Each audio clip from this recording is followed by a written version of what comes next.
I tweet a lot. I'm not tweeting as much at the moment as I should be, but I definitely like tweeting. If I was to choose a platform, Twitter would definitely be the one I would choose. I just find it a much better platform for me and as a business. So we're just going to do a bit in regards to social media, why people are using it, look a bit at the strategy side, because I know some of you may have come through this through other courses that you've attended, but I'm aware that there are people who haven't gone through this process through courses that you've attended with me. So I thought I'd do a little bit on it, because strategy is very important. It's all well and good launching into using a platform, but if you haven't had any thought process as to why you're using it, who you're trying to talk to, what tools you're going to use that works with it, all that kind of stuff. So why do people use social media? Well, a lot of you said you were on Facebook. Is everybody here a Facebook business page? I think you all said you were all on Facebook? Yeah. So you know why you're using that. You're there to communicate with your customers, and that's what social media is very much about. But again, you can have clear strategic reasons for using different platforms. So you might use Twitter just for brand awareness. You might use Facebook to drive sales. So it's to try and decide what it is that you're actually trying to do. User-generated content is hugely important. In the business, it's UGC, user-generated content. So it's getting content in from your customers or from your connections. So whether that's sharing pictures, whether it's just generating conversation, whatever that might be. Some businesses also use it for recruitment. So if you're hiring somebody, you should be going to Facebook and going to the likes of Twitter and saying, are they on it and what are they doing? You know, will they be able to represent my brand well? It's a marathon, not a sprint. These things take time. Nothing is going to turn sales out very quickly except for something like Google Ads or something like that, because it's very targeted. Social media is very much playing the long game. So you build relationships, and then over time, through those relationships, you will start seeing those relationships to start bringing through some sales. And that's the key, is to remember that it does actually take time. Relevant engagement. I'm sick of people going, oh, how many fans have you got? How many Twitter followers have you got? It's not about numbers. It's about what those numbers are actually doing. There's no point in having 10,000 people connected with you if none of them are actually talking to you. So it's really important that you get quality connections. It's really, really important.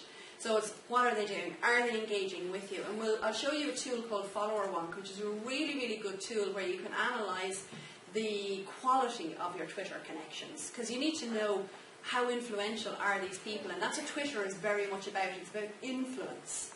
So relevant engagement. Once one person engages with you, you're then potentially reaching their network. I'm deliberately trying to stand out from this space. Social media is not 9 to 5. Did anyone here think you could be tweeting between 9 and 5 and John, great stuff? Ideally, you'd love to. Yeah, it would be great, wouldn't it? But it really is whenever your customers are online. So if you know there's a lot of engagement with your network on Twitter at 9 o'clock at night, that's when you need to be online. So between the four of you, you can decide who's going to do the night shift. But it really isn't 9 to 5. You will find sometimes 6 o'clock in the morning will get you more engagement than 12 o'clock at noon. Because it really is dependent on where your network is. I would be connected to a lot of people in the US, because there's a lot of very big social media people in the US. So at 2 o'clock, my network really kicks off on Twitter, because America's waking up. And that's when they start tweeting a lot. So it really is to determine where your network is and who you're trying to reach out to. In the business world, you probably talk, well, I'm B2B or I'm B2C, and that's business to business or business to consumer. You all have business to consumer. Some of you may deal with corporate clients. But when we're talking social media, it's P2P. People engaging with people, and never forget that. They might be a brand, but there's still a human being behind that account. A brand logo doesn't jump up and start typing. There's actually a human being behind the account. So always remember you're engaging with people. 5 guiding principles. Being social is really important. When people are on social media, it is called social media, not sales media. And this is a mistake a lot of people make, again, is overselling themselves. Twitter specifically, you cannot oversell yourself. People on Twitter hate being sold to. Avid tweeters just want you to engage with them. And what the key with Twitter really is people should know what you do through the conversations you're having, through your bio, through the lists that you've created, through the lists that you're on. They should be able to know that I'm in a bed and breakfast, I'm in weddings, I'm in a restaurant, whatever it might be. And we'll talk a little bit more about that. A lot of people have this thing about Twitter that, and you may or may not agree with me, people share a lot about things like what they had for breakfast breakfast and what they're having for lunch and stuff like that. Is that a thought that you've had in your head about it? Yeah. A lot of people do. And it's the one thing people say to me, why are people sharing the fact they had a scone for breakfast? You know, it's grand if you're a restaurant. You want people to be talking about what they're having. So it works really well from a restaurant perspective. So why aren't I taking pictures of what I'm eating and sharing it? Like I was having lunch today down in Cove in Cork. Yes, I have travelled all the way from Cove in Cork to Lisburn. I should actually just get myself a helicopter. And I was sitting outside, it was a bar just below the Titanic Experience. Took a picture of it, posted it on Twitter, and just used the hashtag You Gotta Love Ireland, and I used the hashtag Love Ireland. Straight away somebody in the industry started engaging with me. And all I was doing, and I didn't take a picture of my salad, even though I could have because it was very tasty, and it looked very tasty, which was even better. But even just taking a picture of the landscape started getting my network engaged with me. So simple things like that, but it's to try and find what works for your network. Building a personality. Since I was last with you, I can't remember, I did a lot of work with Lisburn Writers Week, and they're using Facebook specifically, but the thing around personality works regardless whether it's Facebook, Twitter, whatever it is. Your brand is a personality. You need to decide what personality traits are going to shine through. So I said to them before I came on site, what are your 3 personality traits? And they said fun. I still can't remember, I only just looked at them earlier on.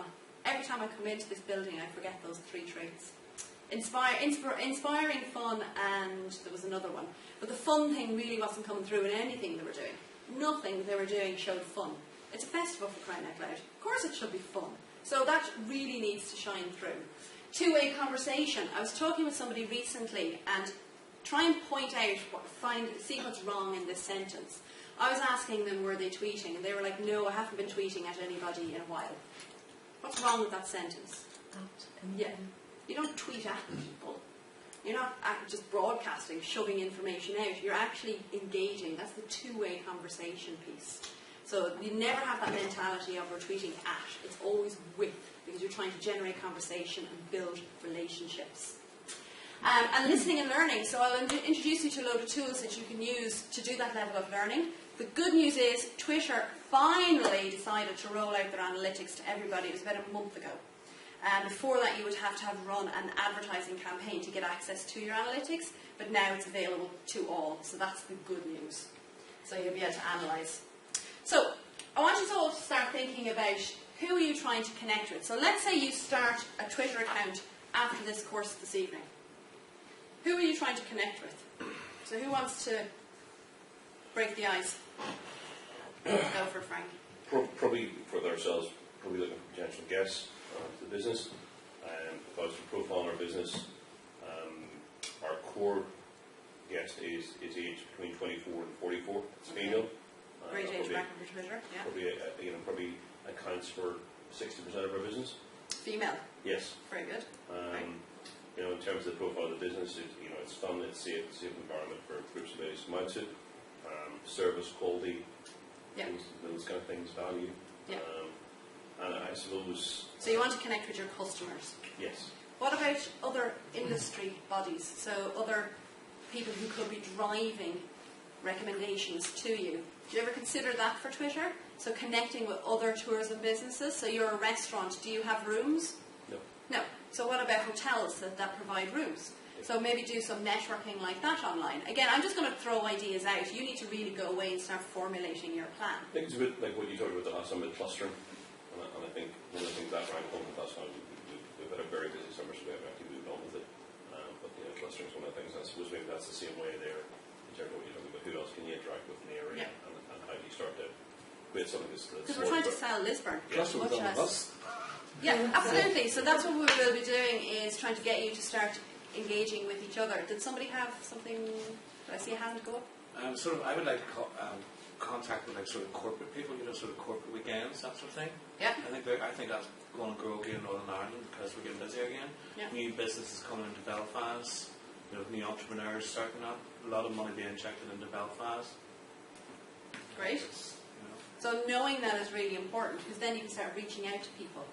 I know myself, Twitter works. Twitter works phenomenally well for my business, and I don't have to do very much to actually get it to work. It's about being present in that space. So what you need to be thinking about is, who is it you're trying to connect with? Is it influencers? So, for instance, are there people in the tourism industry that you could be connecting with? Are there any key bloggers? I know Paul O'Keneally, he would be very well known kind of in the Dublin market. He's a blogger, he's a tourism and travel blogger. Is there anybody in this locality that would be kind of tourism blogger? You don't know of anybody, Shane, at the moment off the top of your head? Tourism-wise, no, off the top of my head. Again, I'll show you. So Sumi would probably be the big one in the south. Yeah, so Sumi, yeah, I was introduced to Sumi. God, 3 clients mentioned her to me in the space of a week once, and I was like, who is this Sumi? She's very influential. Yeah. Very influential. I might be suing her at the moment. Oh. Litigating against her. Really? Okay. Yeah. There you go. Pity there's not a tea break. Nothing actually to do with the restaurant, completely different, but she's massive. Yeah, she is. Incredibly influential. She's actually got to the point where she's, almost as important as some of the big broadsheets, like the Sunday Independent. Yeah. And again, think of who her market is. If you take a Dublin Paris Hilton, that's what she is. She's a drama queen. Yeah, she is. Yeah. But she literally is out every night of the week, at events, restaurants, If only. Just think of the job she has to do to keep that body, all that food she's eating. She just throws it back off. You also have to think, are they gender specific? So you were saying female. So knowing that is very important. Are they in a specific location? Now the problem with Twitter is that when you set up an account, things like gender and age are quite difficult for Twitter to determine. Because when you set up an account, you're not asked for your date of birth. It's not like in Facebook. Well, Facebook, you're asked for your exact location, because we put all our address details in there. We're asked for a date of birth to set up an account.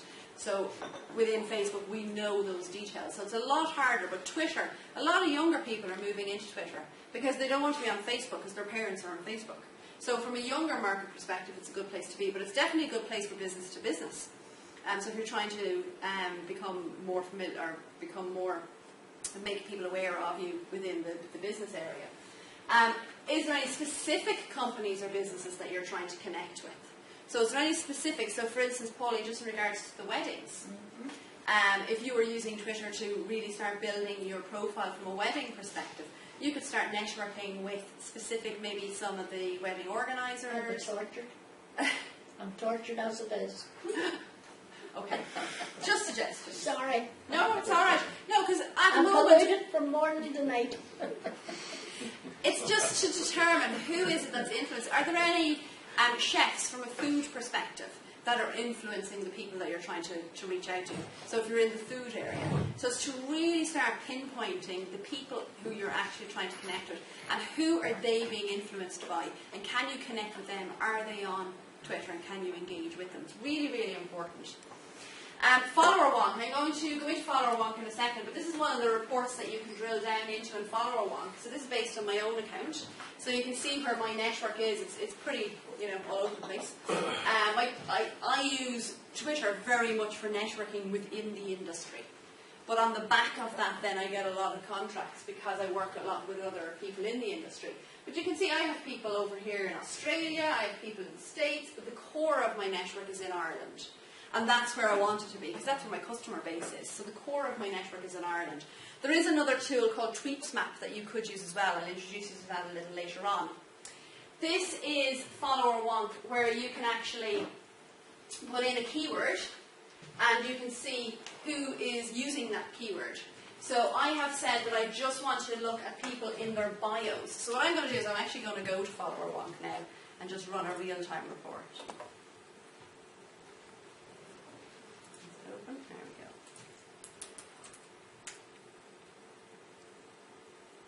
This is part of the Moz platform. So I'm just going to log out there for a second.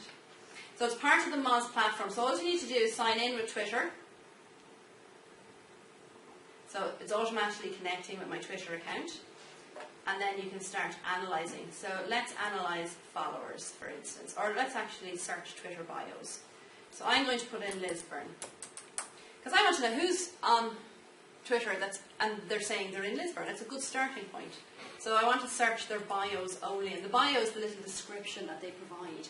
if you search their actual Twitter profiles, then if they're talking about Lisburn, doesn't mean that they actually are here. So this is basically all the people that are coming up. See that they're saying that they're in Lisburn, so these are all their bios here. This is how many tweets, this is how many following, how many followers. So followers are people actually following them. It's like likes on Facebook. Yeah.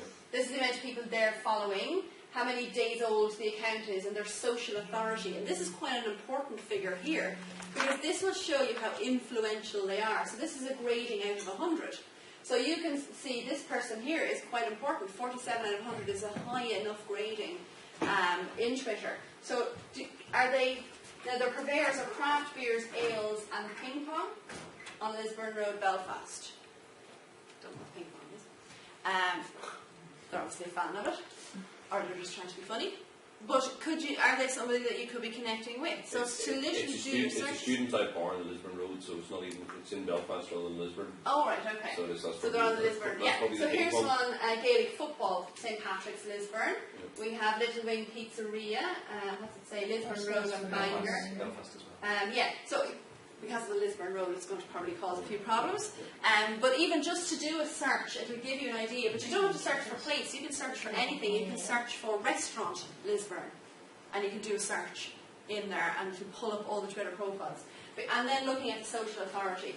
So the higher the social authority, the better. That means they're more influential in their in Twitter. And you will know who's influential. Straight away, because there'll be key people. Like I would connect with Marion Keyes, the author. Now she has no interest in me, but I think she is absolutely hilarious. She's hugely influential because she absolutely influences, like even from an age perspective. Some of your readers, you say female of a particular age profile, and that would probably be her demographic. So thinking of people like that. So analyse your followers. So who has a Twitter account? So what is the Twitter account? Roger. RW Designs. RW Designs? Yeah. So we're going to analyse your followers. A lot. How many have you got? I don't know, I think maybe about 30 or something. Oh, okay. Yeah, okay. So the data won't be great, but hey. Okay, the bad news is you have a social authority of 1. Okay? Mm-hmm. Now, are you tweeting? No. No, there you go, that's fine. But he's 100. So you have 190 followers. Oh. So that's not too bad. So what's happening there is you have an account, and people are finding you by whatever means it is. You have 2,123 days on Twitter. This social authority, once you start tweeting and start engaging with your network, and again it's about how you build a social authority is first of all getting people to engage, but it's who's engaging. If people with high authority are engaging with you, it helps to build your authority on Twitter. So we can scoot on down here and we can find where your Twitter followers are. So you can see your Twitter followers are all over the place, and not very much focused on the key areas. You've actually got a real person. Oh, is it? Oh, Rachel W Designs. Oh, okay. Well, what's your Twitter account? RW I think Designs? if you put it in RW the Design Studio, it will bring it up. Hold on, we'll go into Twitter and find you. Sorry. So what is it? RW Design Studio. RW the Design Studio. RW the Design Studio. Okay. RW the Design.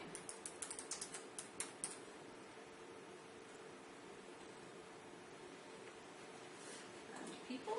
Don't worry, we'll come into Twitter now. Trying to find you here.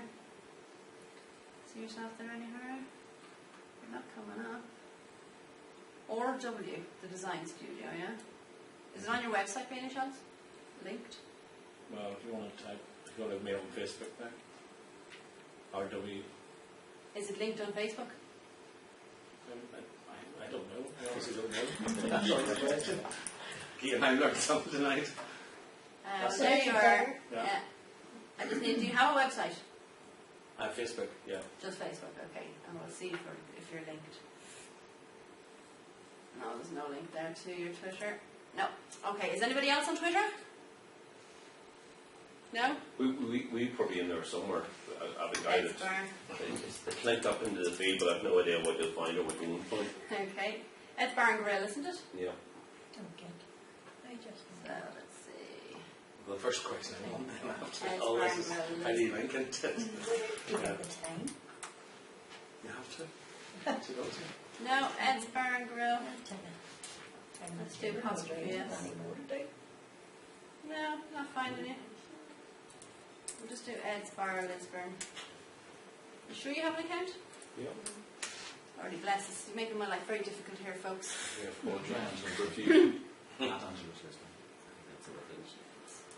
I guess we can See what that is? Angelos. You know that. Well, we put in there from here. We've never looked at it probably like yourself, do you know what I mean? So I just started so about 6 months ago to do Twitter. Okay, right.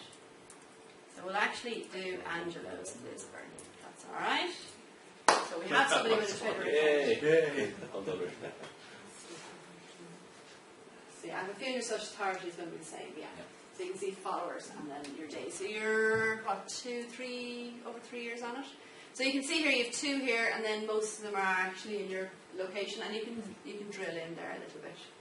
So that's because we don't use it. So, I don't get Sam, what do you is want to try to visit Lisburn?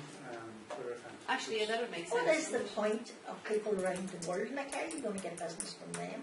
I don't get Be it. surprised. Nancy jumped What is in the point? and Say go. that again, Pauline. What? I just don't get this Twitter. Don't worry. What When I'm good is finished with somebody you, on the other end of the world? How's when that I'm going to help finished your with you, business? you will. Well, if they want to come to Ireland and maybe stay in Lisbon, whatever, you could, You're there. I think one way Twitter is going to, it's very, very effective is that, say for example, there's a big event that's happening in the local area, the Circuit of Ireland. We start engaging with the people that are involved in that event. Before they come. What's their hashtag? Before they come. Okay. We're actually high on their agenda, so in terms of there's 20 accommodation providers here. You're booking. Well, what difference is to Facebook?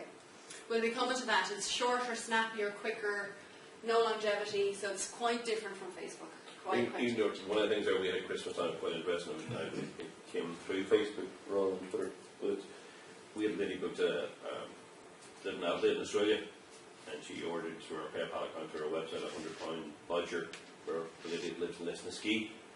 And we acknowledged straight away saying your voucher's been sent out, but we just had a note with it saying, hey, how does someone in Australia find a restaurant in Lisburn for a woman in Fermanagh? And she said, I just went down to her Facebook feed, and the one thing that came up 3 or 4 times during the course of the year, the whole family did was go to eat for dinner. And she said, I thought I wanted to do something that's relevant to the whole family, so therefore I went on your website and I wanted a £100 voucher. But we would quite a bit of that. The girl there again in America organised a birthday party for someone over here, all through Facebook, and paid for it through PayPal. Yeah. So I think. And a roundabout way to get to it. It is relevant. Yeah. I think it And absolutely. people are going to the likes of Facebook and Twitter to find out what people are saying about you as well. So this is Visit Lisburn. So their social authority is 10, so not so good. Okay, it's a little higher than 1. And you can see the location. So what I'm going to do is I'm going to go down to, there's loads of reports in here. So this is, for instance, the time, so the most active hours of Visit Lisburn's followers. So this is the time of day that their followers are active. So the peak times really, look at this, 9, 10, but look at this, 7 o'clock in the morning is some of their network is active. And the good thing about 7 o'clock in the morning is that their Twitter timeline is going to be a lot slower. So tweets are going to get noticed more. So even though there's less people on at that hour, chances are more people are actually going to see it at that hour.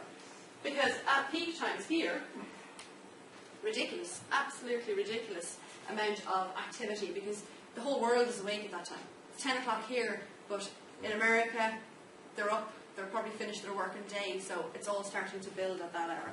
So it's just to become visible. Is that telling you how many Twitter followers of that account is on there, or just? That's of the people that are connected to Visit Lisburn, so the people that are following them when they're actually on Twitter. Yeah. Okay. So this is the social authority. So the social authority, so you can see here that the people that are connected to have low social authority. The vast majority of people here, 242, have a social authority between 1 and 10. What you need to be doing, it's hard to get these people to engage with you because they're very influential and they're very picky with who they talk to. But if you can at least get people in the mid-range to engage with you, you will eventually then start reaching these people. So look at these social authorities. So the vast majority of people connected to Visit Lisburn are low authority. Now again, they're Visit Lisburn, so these could be just tourists coming in who aren't necessarily hugely active. But for you being in the business, you need to get connected to more high authority businesses. First thing you need to do is connect up with Visit Lisburn. That's one of the very, very first things you need to do. So there's lots of great reports in here. So even down to gender, with Twitter, they have to try and guess. Any brand is undetermined because you can't determine if a brand is male or female. But also the name Pat, it can be male or female. So some of them might go under undetermined. But based on name and activity, they can try and gauge what gender somebody is. So you can see most of their connections are, just barely, most of them are female. So there's some fantastic reports here. I'm not going to go through them all, or we'll be here till Christmas time. But it's just to let you know that there are things out there that allow you to see who you're connected to. So it's not that you're just blindly connecting to people. So you need to decide when you should post. So what time of day or night. Now the thing is with Twitter is that I have what I call the Nike mentality. It's the just do it mentality. It's just do it. If I'm standing in a bank queue, I'll tweet. If I'm sitting down for lunch, I'll tweet. If I'm sitting in the car, I actually, before I leave here this evening, I'll get into the car and the first thing I'll do is check my Twitter, check my Facebook, make sure I'm not missing out on anything, and then I'll drive on. So it's you just have to change a habit of a lifetime. The habit is leaving the phone in the pocket. Now you have to start taking the phone out and start checking these things, start tweeting. And it could be something as simple as the sunset. You see a fantastic photo opportunity, you take it, you tweet about it. Something as simple as that, because remember, you're selling a destination, so things like that are okay, as long as you're not doing it every day of the week, you know. So what time to post? What tools? Now, Twiriad is another tool that you could use. It'll just pull down a report again of when your network is active on Twitter, so you can use Follower Walk or Twiriad for that. And then the tone, so you need to be determining how do you want to be perceived online, what tone are you going to use? This ties very much back into the personality piece. So what is the personality of the business? So you need to look at that. And remember, you are behind the account, so your personality can come through. That's okay. So set some goals for yourself. Now, I've given you a template there which you can make notes on tonight or you can take away and fill out. But essentially, it's kind of all this stuff. You know, who are you targeting? Who are you going to connect with? And then your goals. So, for instance, what is your main goal for your Twitter and how are you going to achieve it? Is it brand awareness? Are you trying to increase sales? Is it going to be customer services? Is it going to be knowledge base for your client? Or is it going to be all four? If it's all four, then for brand awareness, how are you actually going to measure that? So is it going to be amount of engagement? How many people you're reaching? How many people are clicking and going back to your website? How are you going to actually measure the brand awareness? Increasing sales. So what is your goal for that? I want 10% of my sales coming in from my Twitter account. And you can track that easily. If you have a website, you can track that because there is a social media report in Google Analytics that tells you very clearly how many people are coming in from social media, and if you're tracking conversions, it will clearly tell you how many people actually converted. So there's loads of great reports. Customer services, so set some guidelines for yourself. So a lot of people will tweet you. I remember my Dyson Hoover broke and I tweeted about it. I didn't even tag them in the tweet. I just went, oh my god, the Dyson's died.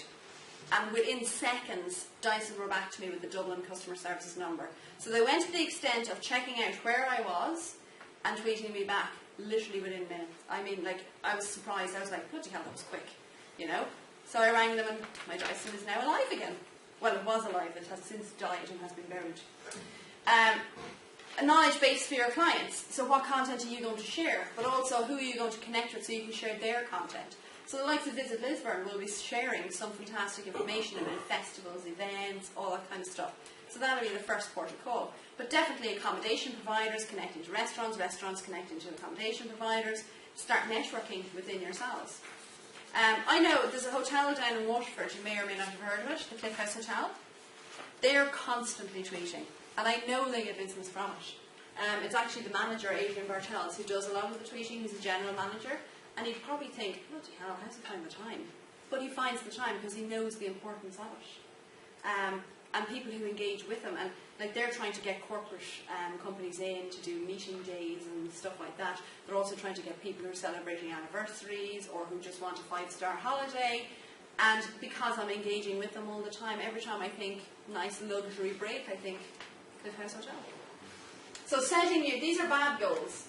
Anyone know why these are bad goals? Because you're thinking about sales. Yeah, they're not measurable. Increased sales.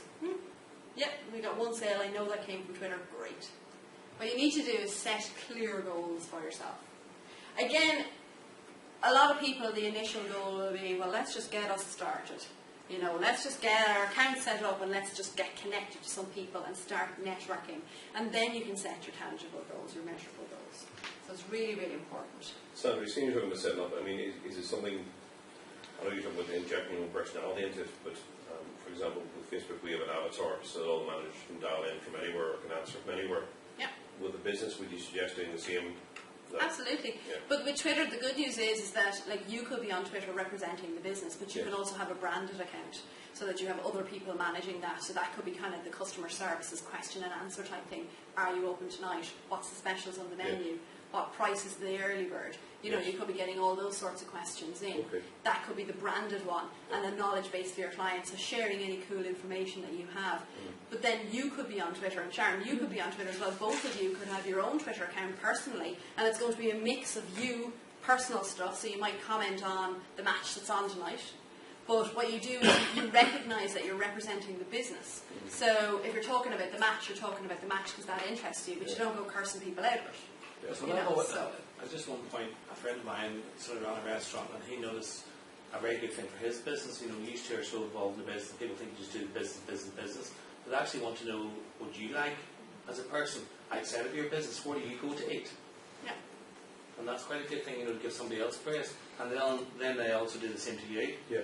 Yeah. So say I was at such and such, and this restaurant was beautiful, had lovely food. So it's building like-minded Connection, people, yeah. and building Yeah. those connections. So that's one thing That's what it is, he connections. found Yeah. was good. You know, Yeah. sort of cross connection. Is it with, Sandra, and I guess the answer is yes, this was where you asked, but is it with the business we're in, looking at the businesses that are tweeting well in that respect, or doing well in that respect, and trying to follow them to get a gauge? Absolutely, I know yeah. you want to put your own personality into it, I get that, but trying to learn and understand. The one thing I always say to people is, if they're any way concerned about Twitter at all, set up an account, start following people in your industry, see how they're doing it, see what they're doing, and get a real sense for how it's all done. Because you won't truly know until you actually step into it and actually start doing it. Yeah, and I think it's a good point. You know, if you want a rapid learning experience, what I would suggest is, as Sandra said, if you're in the restaurant business, you know, who's the best in the business at Yeah. Twitter? You know, it may not be the best restaurant, who's the best on Twitter? Yeah. Go onto their Twitter account and actually take even an hour, maybe an hour and a half, through a long history of, you know, the kind of engagement that's Yeah. happening. View the conversations. If something's pretty important, check the conversation, and because you may have a random sort of tweet there. What's the background to that? But whenever you get into the nitty gritty, there's maybe 5 or 6 comments back and forth. It gives you a good insight into what they're thinking. Yeah. You know. Look at the Cliff House Hotel down in Waterford. Yeah, they're a 5-star property, but just to get a sense of how they're doing it. Yes. Yeah. I'm going to have I've already taken Yeah. over that. And I'll mention other accounts as we kind of work through the evening. But certainly go in, don't be afraid. You can always cancel the account at any point if you still don't feel comfortable with it. But you won't know until you literally take that step into the unknown. It's great, it's very exciting. So handling complaints. On Twitter, they can get out of hand quite quickly. On any social platform, they can get out of hand quite quickly. Not that many of you have Twitter accounts. I'm hoping you wouldn't have had to deal with complaints. But you probably heard of the restaurant where a person complained, and one of the waiters decided they were going to have a little argument with the person live on Twitter for the whole world to see. That just is not good. Nobody came in out of smelling roses. So the waiter, was literally in the restaurant. The guy who was complaining was in the restaurant, and they were treating each other. Yeah, not a good example. Is it not the one, but not the airplane one? I read something the other week where some guy was on a plane and he was tweeting about one of the air hostesses saying, you know, this fat bossy cow, whatever. Yeah. And the airline, she came down and she went, hey, da-da-da, there's the door. And he was put off the plane. So I was reading somewhere, I was going on holidays, I was reading something about this. So that's obviously their policy. Was that in the US? Was that in the US? So it was, Yeah. but took it to a bit of an extreme. Yeah.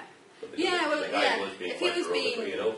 derogatory and rude and Yeah. inflammatory and anything like that, they've every right to chuck him off Yeah. the airplane. But you have to decide how you're going to handle your complaints. So let's say I have a bad experience, I'm at a wedding, and let's say, God, it would never happen, I know, but you bring caterers in, do you?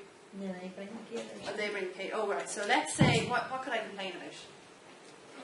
They're cold. No. The cold. Right, yeah, so let's say I tweet you and go, is there no bloody heaters in this place? What would you do? How would you handle it? it's hard. It's like, oh God, they're complaining. It's my building. I love my building, and you want to shout at them. If you weren't on Twitter, you wouldn't know they were complaining. And that's the other thing. Good point, Colin. That's the other side of it as well. And that's a good point. But you don't know, does you know harm? It can do though. It can do. Yeah. That's the other thing is, are people talking about you on Twitter but you're not actually monitoring? And that's where TripAdvisor really comes into play.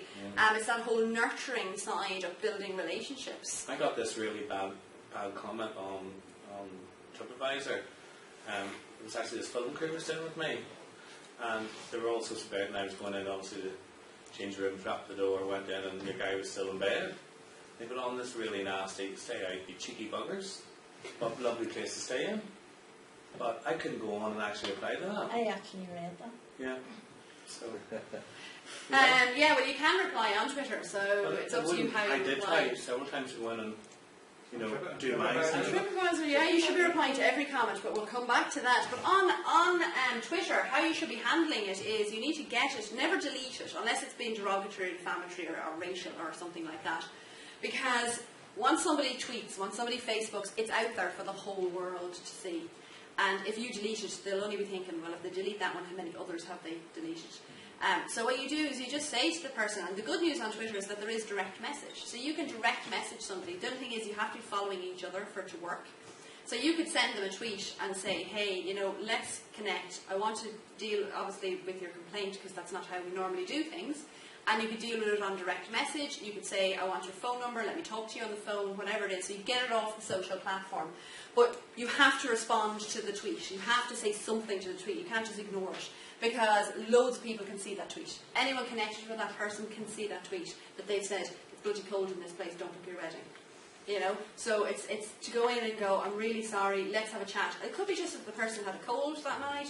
I attended a wedding in Roscommon in the Kilronan Castle Hotel. Best castle in the world.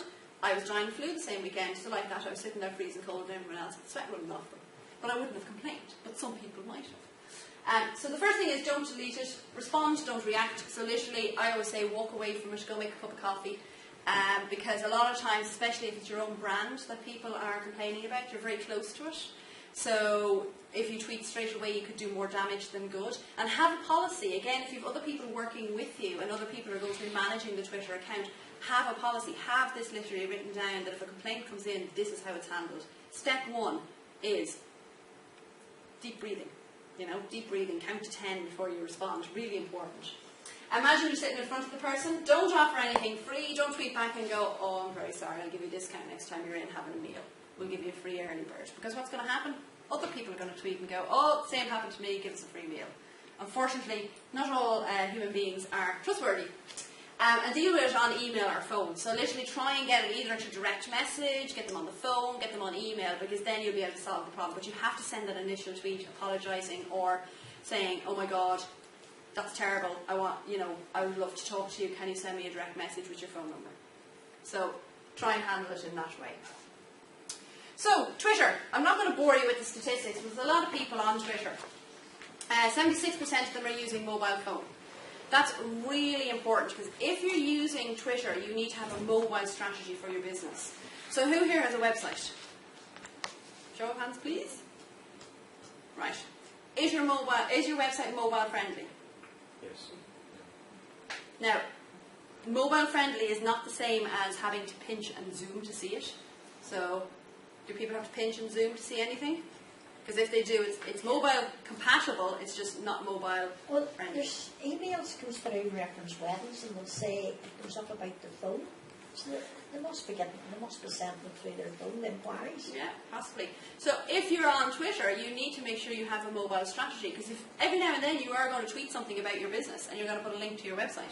And if you put a link to your website and you're sending people to a website that's not compatible on a phone, it's not going to be a very good experience at all. If you have a booking engine, anything like that, has to be mobile compatible as well. So you have to have a mobile strategy. Some of the busiest days on Twitter, in Ireland, the busiest day on Twitter is Wednesday between 10 p.m. and 11 p.m. Isn't that strange? Yeah.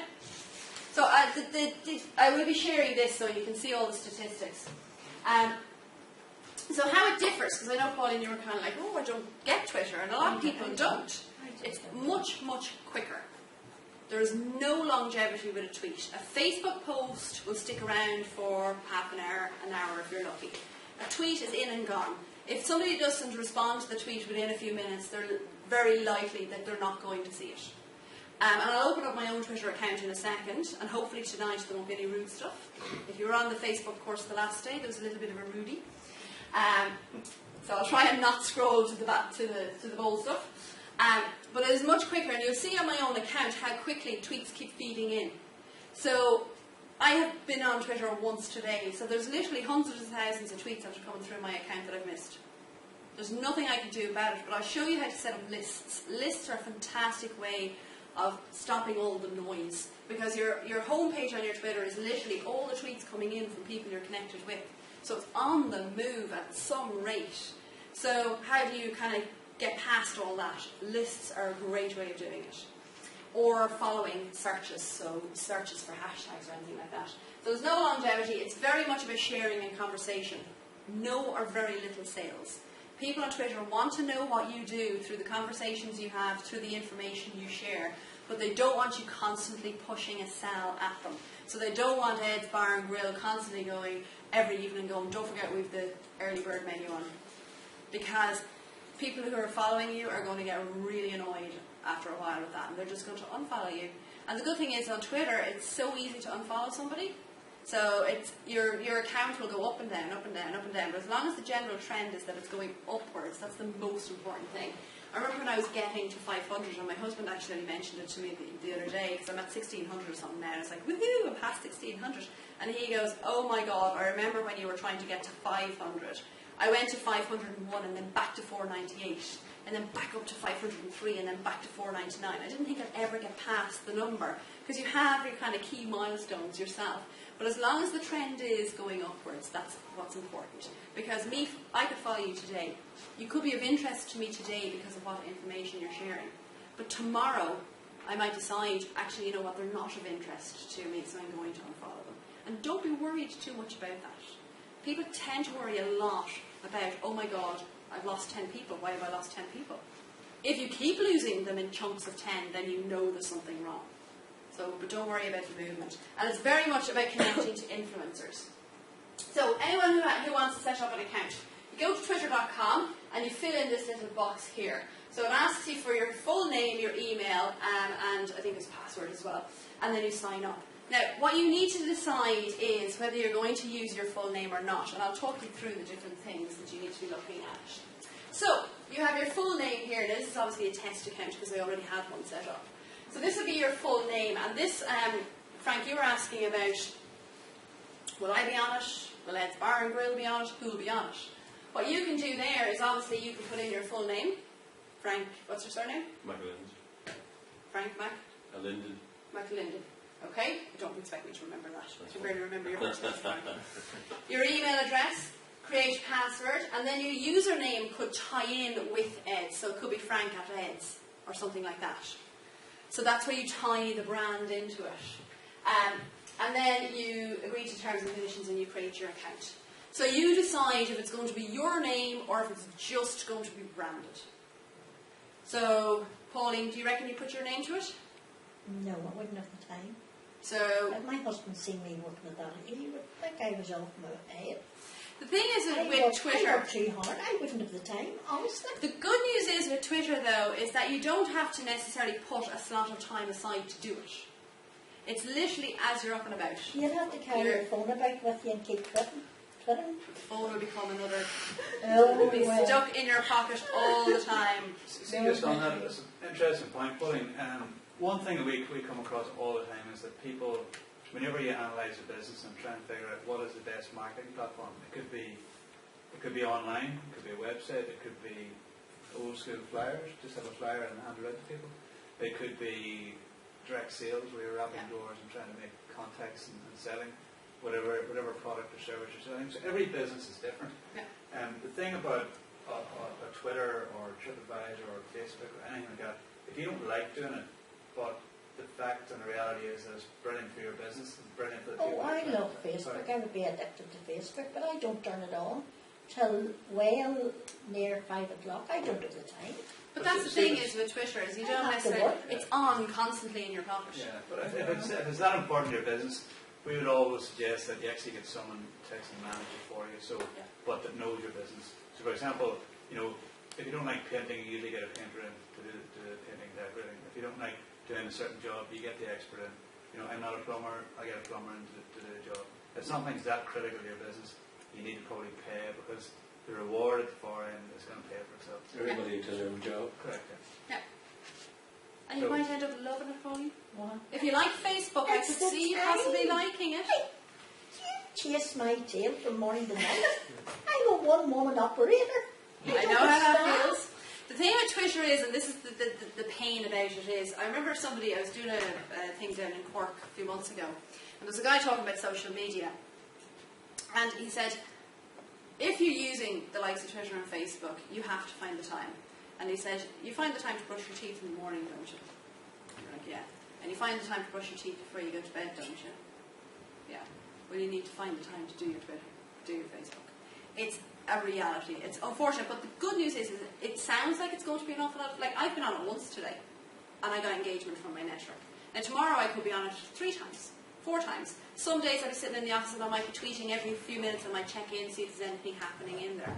It's not like I'm constantly going, I haven't been on Twitter all day, oh my god. It just has become habit. And I think it does, because I thought that about Facebook and so I thought, yes, my business, just I might go and habit. find time to do Facebook, and then I would take maybe half an hour out of the week, do everything for the following week, and then it's a matter 5 minutes, bang, it's on Facebook. Yeah. And I can do it every other day or And that's twice the a good week. news, is that it does become habit. And it's just changing what you've constantly done to date and just adding Twitter into the mix. Well, I would agree with what you're saying, because when we first started doing, even with Facebook, and I remember it took us 18 months to gain 1,000 followers, and I remember sitting that night in the kitchen getting all excited and doing cartwheels and, cracking up in the champagne, and then we got to such an extent where it became so influential in our business, it became so important, like 50% of our business comes through Facebook, and then about 18 months ago, I had to take Sharon on because it just had become such a, you talk about taking over your life, but it did, but it also changed how we do business. It has given us double-digit growth for the last 3 years, and Sharon's now just taken on a graduate as well. I must get a case study from you guys. No, but it has, it really has. Yeah. It's changed, If it wasn't for Facebook, we wouldn't be in business. Well, Also. I have 3 Facebook pages. Different names. A personal account, there's 2 for my businesses. Yeah. These people like. I don't think it brings me any business. You might need to look at your tracking and how, even just looking at the type of content you're sharing, but looking at the tracking, because people are possibly going from Facebook into your website in the same way they'd go from Twitter into your website. But are you tracking on your website side of things? That could be where that you're missing the trick as such. Well, every month it comes up, I track it. Well, I done an example today there of an image today, and within 15 minutes I got a client rang me and asked me for price in a rug. Can you get that? Seen it on your website. Can you get it? Yeah. On social media, I'll tell you. So I have a client who sells bikes, and they put up this bike. They found a picture online of, I think it was Porsche, or actually no, it was Gucci or one of these. Did this big Goldie type bike thing. Somebody actually drove to their shop the next day in their big fancy car, wanting to buy that bike. Now the bike wasn't for sale. It was just they shared the picture, going, "Wow, what do you think of this?" But they actually came in, it was him, his wife, they came in, dripping of gold, lots of money, you could smell the money coming off them, and they came in to buy that bike. I want it. But it didn't exist, they didn't have it. Gucci still has it, So social media is hugely influential. Twitter is the same. I would get, people would send me messages asking prices. Yeah. But I don't think I get business. That's honestly, because I ask everybody, how did you find out about me? I had 3 viewers today for weddings and asked them how they found out about me. But they mightn't find you through, but they might be going to Facebook to find out what people are saying about you. So they found you online or seen my sister told me about you, but an awful lot of people are going online to Facebook. It's the new TripAdvisor for the business world. I think the other thing as well is, it used to be in the good old days that you seen an ad and, whatever the local paper, and that's where you got the business from. Whereas now it's called media stacking. There's multiple channels where you may buy a video camera, but it could be been 10 different sources. You may have read it on a review site. Declan may have given me, a sort of word of mouth referral on it, or could I get a flyer, or loads of places. People are going to do their research. Yeah. People in the UK spend 2 hours 14 minutes researching before they book anything on holidays. Yeah. That's a lot of time spent online researching. And it does work. Like, recently we're working with a number of the big events here in Lisburn, and recently, I'm not going to name names, but I was just sort of analysing from afar in terms of how the event was going. It was over a number of days, and there was a complaint on the first day, and I could see the trend. And throughout that night, there was maybe the second person said it, the third person said it. If anyone had been on top of that account, would have realised what problem here. That's addressed the next day. Second day, same problem. Third day, same problem. So it was pretty obvious no one was looking at Facebook or Twitter. Yeah, and that's where your complaints. That is essentially lots of complaints coming in about the same thing. Yeah, because if someone actually goes to the botheration of putting it on Facebook or Twitter, Yeah. probably pretty annoyed, and they probably spoke to other people at the event or in The the ripple event. effect. Yeah, social media is about peer-to-peer recommendations. So people are constantly going onto Facebook, onto Twitter, asking people, "Hey, I need this. Can you recommend?" And peer-to-peer recommendations is like, I might ask you, "Do you know a good plumber?" Do you? Do you know a good plumber? Yeah. So who are they? Yeah, I don't know you. I've only met you today. But if I was online, I wouldn't have met you. But if you were to make that recommendation to me, it's peer-to-peer. I would trust you because of that, because we built a relationship online. People to people. Yeah, and that's essentially what it is. Now, if you're on Twitter, you have to decide, as I say, if you use your own name or not. When you're putting in your username, the username is how you'll be recognised on Twitter. Don't make the mistake some people make and keep changing your username. Pick one and settle with it, because I was following somebody and they kept changing their username, and every time I wanted to tag them in a post, I didn't know what I was supposed to put in. So settle with something that works. But we all know who Barack Obama is, don't we? We do now. But let's say we didn't know who Barack Obama was, and this was his Twitter handle. Let's go to Twitter handle or your username.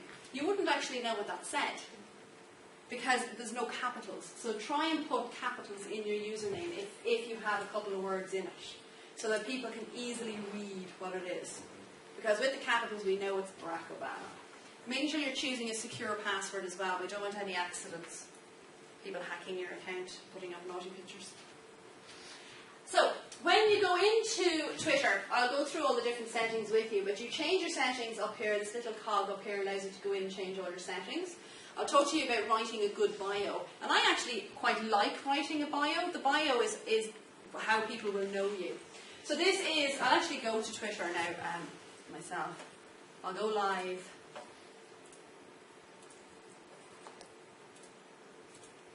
So this is Twitter here now, right? So you have your little settings cog up here, and that's going to take you through changing all the settings, customizing things like your background. You might customize your header image, putting in a profile picture. And again, the profile picture you use, you decide. So Frank, for your account, you might put a picture of you, but for the Ed's Bar and Grill account, you're going to put your logo.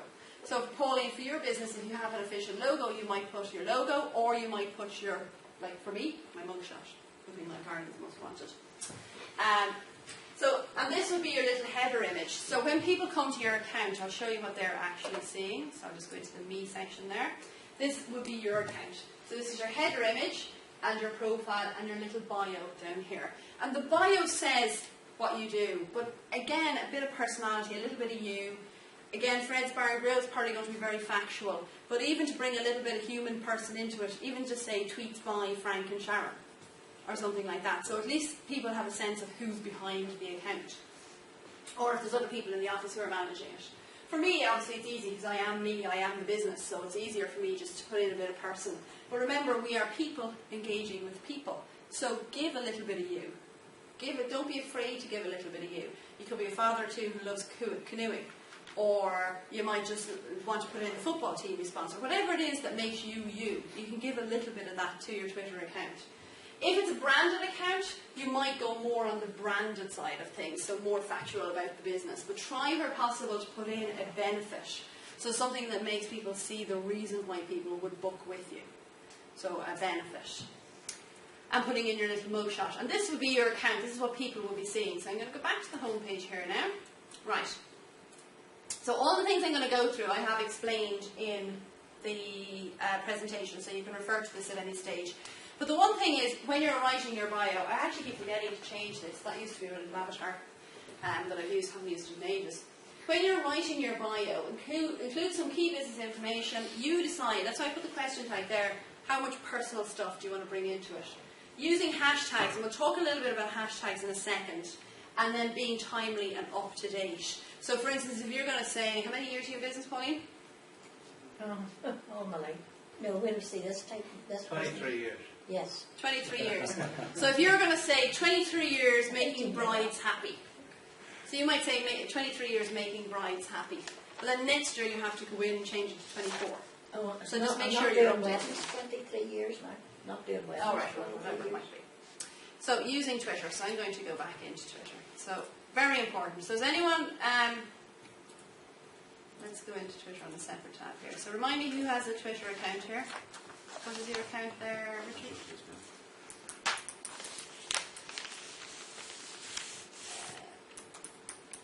Angelo's Lisburn. I'll actually click the little follow button. See the way you click follow? That's me now following your account. So anytime you tweet, I will potentially see that tweet. And the keyword there is potentially. Because depending on when he tweets and if I'm on Twitter will depend on whether I see that or not. So yours just says authentic Sicilian cuisine and more. Yeah, it is kind of like a little bit, what's the more of it? What is the more of it? Oh, right, okay. It doesn't say anything about, well, your location is there, but there's nothing, no boom about that. It's just very factual. It's very, authentic Sicilian cuisine. Anything more that you could write about it? I don't know the business well enough to make too many suggestions right now. But We're celebrating our 30th anniversary, so we put that in. absolutely, because then it shows longevity. That means you must be good at what you do, otherwise you would have gone under by now. So and people have this mentality. Well, if they're going 30 years, they must be good at what they do. So yeah, absolutely. This is your little profile picture. That needs pushing up a little bit. And this is okay. Get your. Is this your logo or something? Yes. Yeah, I would just use your logo in that spot, and then have your profile image at the top. So you only have 80 followers at the moment, but you're not engaging with anybody, so it doesn't matter. You could have 1 or you could have 800. You're not really Does engaging Twitter with them. differentiate between an automatic feed from Facebook and a tweet? No, Twitter doesn't mind whether it's a Facebook post or whether it's an individual tweet. They all just stack up on top of one another, and that's the good news with Twitter. If you were here for the Facebook one, Facebook weights the information according to the individual user. With Twitter, they literally just stack up on top of one another. So each new tweet just stacks up on top of the most recent one.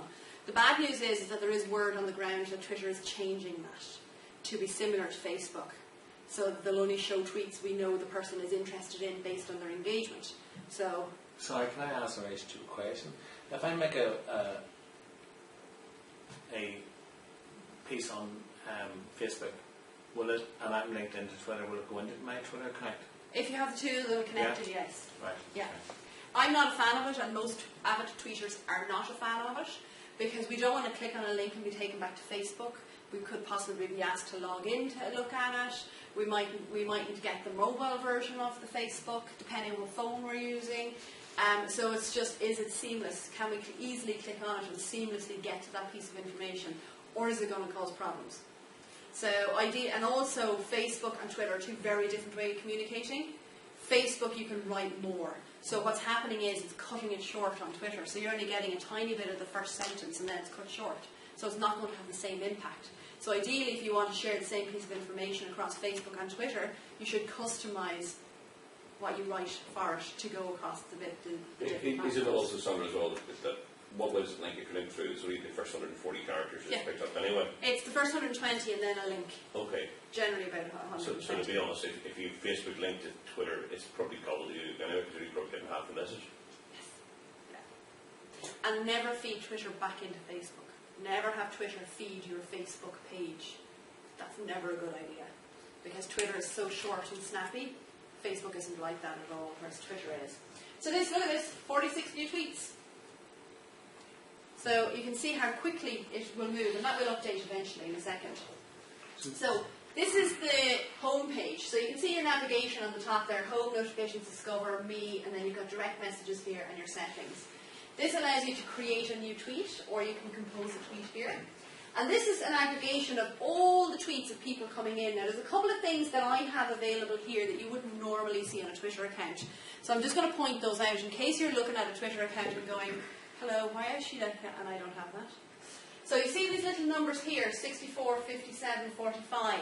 That's a program called Clout. If you want to know, again, very quickly, what influence somebody has online, you can set yourself up a Clout account, and Clout will tell you very quickly how influential that person is. So because I have Clout connected with my Twitter, I can see this little bubble here. You wouldn't normally see that. And also, see this little buffer here? You wouldn't normally see that either. So, What's that wee buffer one? Buffer is Buffer app. I think, I thought I had it included. I'm going to do advertising. Buffer app, no, I took it out. Buffer app is a way of easily sharing content that you're reading online. So just to show you how Buffer app works, let's say I'm going to go to Visit Lisburn site. This is Lisburn. And let's say there's something in here I want to share. So I'm just going to go to motorsports. Let's see. Right. So let's say I'm reading this and I go, geez, you know what? I'm going to share that with my Twitter followers. Now, it could be a newspaper article, it could be a blog article, it could be a web page. You decide. In this case, I'm just going to share this particular one. It's taking a second to load there. So I'm just going to share. So let's do. Is there anything there that would? Let's do Truck Fest. Oh, it's over. I'm going to share that. Any there coming up? No, the one category I did choose, everything is over. We'll share it anyway. Right. Now, if you set up an account in Buffer, see this little icon here? In Buffer, you can connect to 4 social media accounts free of charge. And what it allows you to do then is, once you're on a web page, you have your little plug-in here. It automatically generates the title and the link. Now, you can add to it if you want. You decide which platforms it gets shared on, and you add it to the queue, or you can share stuff straight away. And what you've done in your Buffer account is you will have predetermined the time slots. So if I was to put that into my queue, it will go out at the next available time slot in my Buffer account. So if I go to bufferapp.com, so it's a really handy way if you read a lot online, and if you don't, you probably should start. And there is an app and everything for it on the phone. I actually don't use the phone app. I keep meaning to, but I haven't got around to it yet. I was on BlackBerry until last week, so I'm getting used to the niceties that come with a regular smartphone. So it's not going to open up. There we go. So in my Twitter account, here's my schedule that I have preset. So today is Wednesday, so I have a couple of days. If I go in there to show me the time slots, this is for these time slots: Monday, Tuesday, Thursday, Friday, Saturday, and Sunday. So if I was to buffer something now and put it in the queue, it will go out at 9:01 p.m. So it will get tweeted or put onto Facebook or whichever platform I choose to put it onto. So it's a really handy way. And that's what that is there. That's what you're looking at there. It just plugs itself in. So I can buffer a tweet directly from Twitter. So if I don't want to share it straight away, again, I can put it in my Buffer account so it shares later on at predetermined time slots. So just in case you're wondering when you're looking at your own account, they would be 2 things you wouldn't normally see. So that buffer and that little fella there. So this is my homepage. So look at this, 84 new tweets. I'm missing a whole pile of stuff going on in here. This is your homepage. This is an aggregation of all the tweets coming from people you're connected to. Okay? So over here you've got the tweets following followers. So I'm following 988. So I've gone in like I did with Angelo's. I went in, clicked the follow button. Now if Angelo's was to tweet, have you got it on your phone? Go on, give us another tweet. I'm not familiar with this. So if you open up the Twitter, I was hoping to show you the Twitter app on my phone, but the reflector doesn't seem to want to work today for whatever reason, which is a real pain.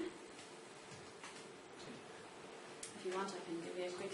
Basically on the Twitter app, you're getting exactly what you're getting on the desktop. So if you type in at Sandra Hennessy, so just, Sandra Hennessy. Eventually.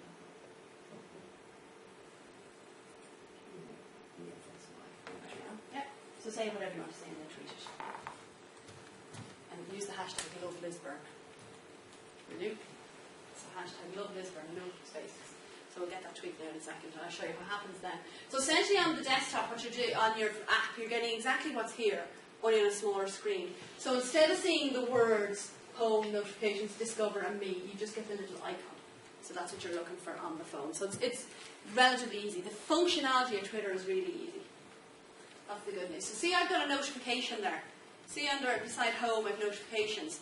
Notifications is everything coming in that mentions you in a tweet, but they have to mention your Twitter handle, which is your username. So that's what you choose. So if I go into notifications there will be a tweet in from Angela's. We're going to mention there in a second. So Sandra Hennessy, good evening, and you tagged Love Lisburn as well, so rather than using the hashtag. So there's a message for me. I can reply now. I can go, great to see you again.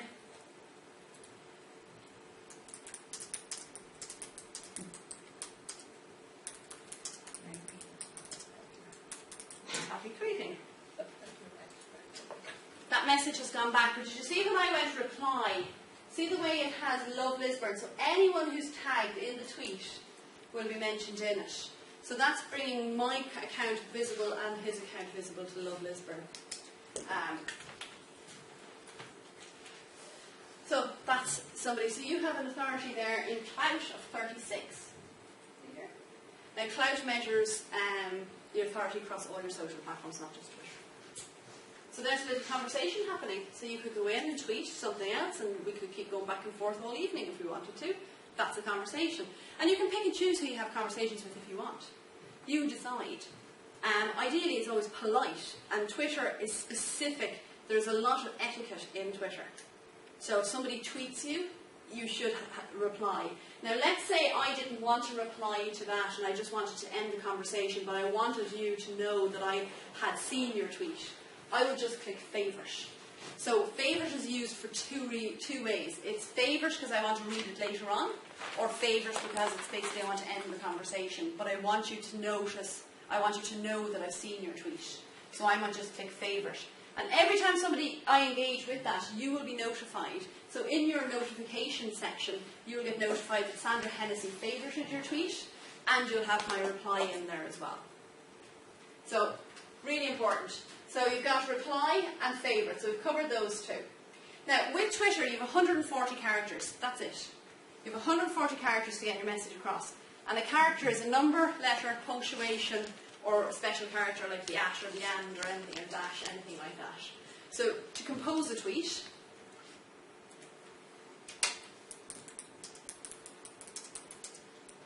in Lisburn,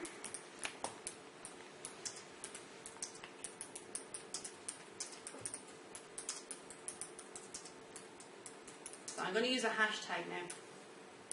We'll talk about these a little later on. So there's a tweet. Now you might think that's a bit random, isn't it? But there's a message going out there to my network. I train people on Twitter. I don't have to sell the fact that I train people on Twitter. There's a second message. So I was working with a hotel once, and they were like, what the hell am I going to tweet about? And I was like, well, tell me what happened today. And they said a conference for 200 came in and checked in all at one time. It was manic. I was like, well, if you want people to know you do conferences at 200, why not tweet and go, oh my God, 200 people for a conference just walked in the door, crazy morning. Straight away you start to engage people on Twitter, and they now know you do conferences for 200 people, without you having to go, by the way, if anybody wants to organise a conference for 200 people, you can contact us. So it's a subtle way of selling. People knew straight away that they did conferences for 200. So people know I travel, people know I train people on Twitter, just by that one tweet. So see, subtle ways of doing these things. So 140 characters, and trust me, sometimes you wish you'd have 200 or even 250, but you're limited to 140. And that's what's good about Twitter, because it's short, snappy. And what's really good is that it's quite a funny place to be. There's some really funny people on Twitter, because they're really sharp and witty. Twitter is a great place for wit. The only thing is you have to be careful, because remember, they're reading it, so you have to make sure it's read in the way you anticipate it to be read. So something you think is hilarious mightn't quite appear to be hilarious by the person reading it. So you just have to be very, very careful. But Twitter is really good for short, snappy. A lot of sarcasm goes on Twitter. a lot of wit, a lot of sharp, witty, just one-liners. And that's what it's really, really good for. And that's bringing your personality through. It's really, really good for that. So again, it's just a case, see, look, with 13 new tweets, so you can see it feeds very, very quickly. Very quickly. So now I'm going to talk about retweet. So I'm going to find a print and paste picture link to... Oh, right, okay. So I'm going to retweet this. Ideally, I should read the article, but they're normally pretty good articles coming in from these guys. So I'm going to retweet. And what a retweet essentially means is I'm taking that Twitter, or that tweet, and I'm thinking it's relevant for my network. So I'm going to share it with my network. So I'm going to take that tweet and share it out with the 1,606 people who are connected with me. So I'm going to do that there now. So I'm going to take retweet and retweet. Normally that green button wouldn't be there. So there you go. That tweet has now gone out to my 1,606. So anyone who's logging in will see it potentially here. So that's essentially the same sharing on Facebook? Exactly. Anyone less scared with Twitter or more scared with Twitter? More shared. Is favourite essentially then liking? Pretty much. So yeah, it's just kind of, thumbs up kind of thing. Yeah, I think absolutely. you have to be more selective what you put on, and also a lot more condensed. Yeah, everything is condensed on Twitter. Absolutely, really. So if you can say something in 50 words on Facebook, then you have to condense it to 20 on Twitter. So you have to say the same thing, just in a different way on Twitter. It has to be sharp and witty too. Sharp and wit comes across really well. People love people who are witty on Twitter. We want to engage with people who entertain us, who make us laugh, and if you're witty and you show a bit of humour and personality, people will want to engage with you. But it all comes back to that question, how do you want to be perceived online? There's Bastille that just tweeted creme brulee. That's a photograph on creme brulee. Oh, very good. I'm not saying try our creme brulee, just... Oh, well, they should have said something with it. If you're going to share a I photo know, but of they're something being like very that, arrogant right? and they're saying, we are the people who do creme brulee. They don't need to say anything, so Maybe. that's right. Well, it's funny, you do that sometimes. Sharon, when she's having lunch in the restaurant, just takes a photograph and goes, bowl of chicken is. And then, funny, you get 120 comments sometimes going, delicious, wish I had one now, can you deliver to us? And it does, it really works. Twitter is becoming more visual, by the way, folks. That's the good news. But much of that is fantasy, Frank. Oh God! These people saying not work. Yeah. Isn't that a fantasy problem? And we quite often get Richard, I quite often say on our Facebook page, Sunday morning I'm dying, will you please deliver to Belfast? I need one of our I'd say dishes. Dan, but done with it. But it's funny, when you do get in, and then it's the same on Facebook, I think, as it is on Twitter, because when you get in, then a friend starts saying that, and it's that whole social interaction again. Do you know what I mean? And again, it's to be there to have that conversation with them, that you're just not leaving them hanging. So you could say something witty back, or you could go, oh, sorry, the bike is punctured today, or, something. Something you say potentially when you retweet to your followers, 1,600. They'll get it at some stage. It'll appear in their news feed, but whether they see it. But it could be hundreds now, Yeah, isn't it? like anything that came in an hour ago. Like if I was to start scrolling down my news feed there, right? So in effect, the potential is very limited. Yeah. So look at this. This is only 7 minutes ago down here.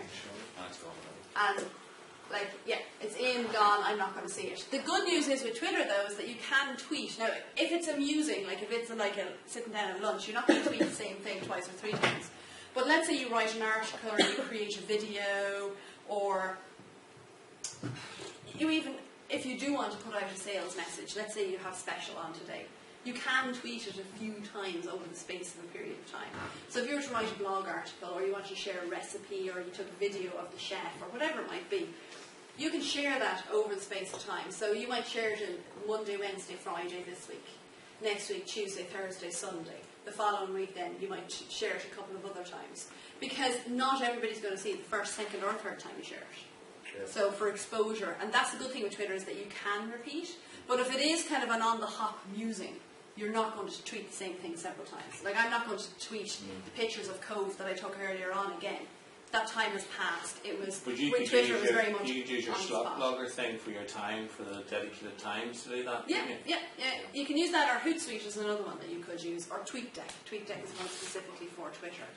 But like, I'm not going to reshare those pictures of Cove because that was very much a timely post. It was tweeted as it was happening. I'm not going to root those pictures out again and share them. It's funny, it sounded in the same way. Like one of the things that Sharon does, there you track this one in Belfast, particularly concerts and entertainment, because we know an awful lot of business is coming down the M1, and if we can get them to stop Naples Plus in Lisburn, we'll go to Belfast, we're on a winner. Yeah. You know, and these are your influencers. So anyone who's managing or setting up those events. And it's funny sometimes, even because you remember you come up was the other week, you rang me and I went, "Is it really that relevant?" And you went, "Well, sure, it's not going to do any harm to post it."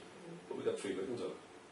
You know, and maybe that's another. 3 bookings you didn't have? Yeah, 3 bookings we didn't have. You know, and Sharon just put up something was put on Belfast, and we had a discussion about it. And I said, "God, is that relevant?" And you went, "Well, sure, it's not going to do any harm, is it?"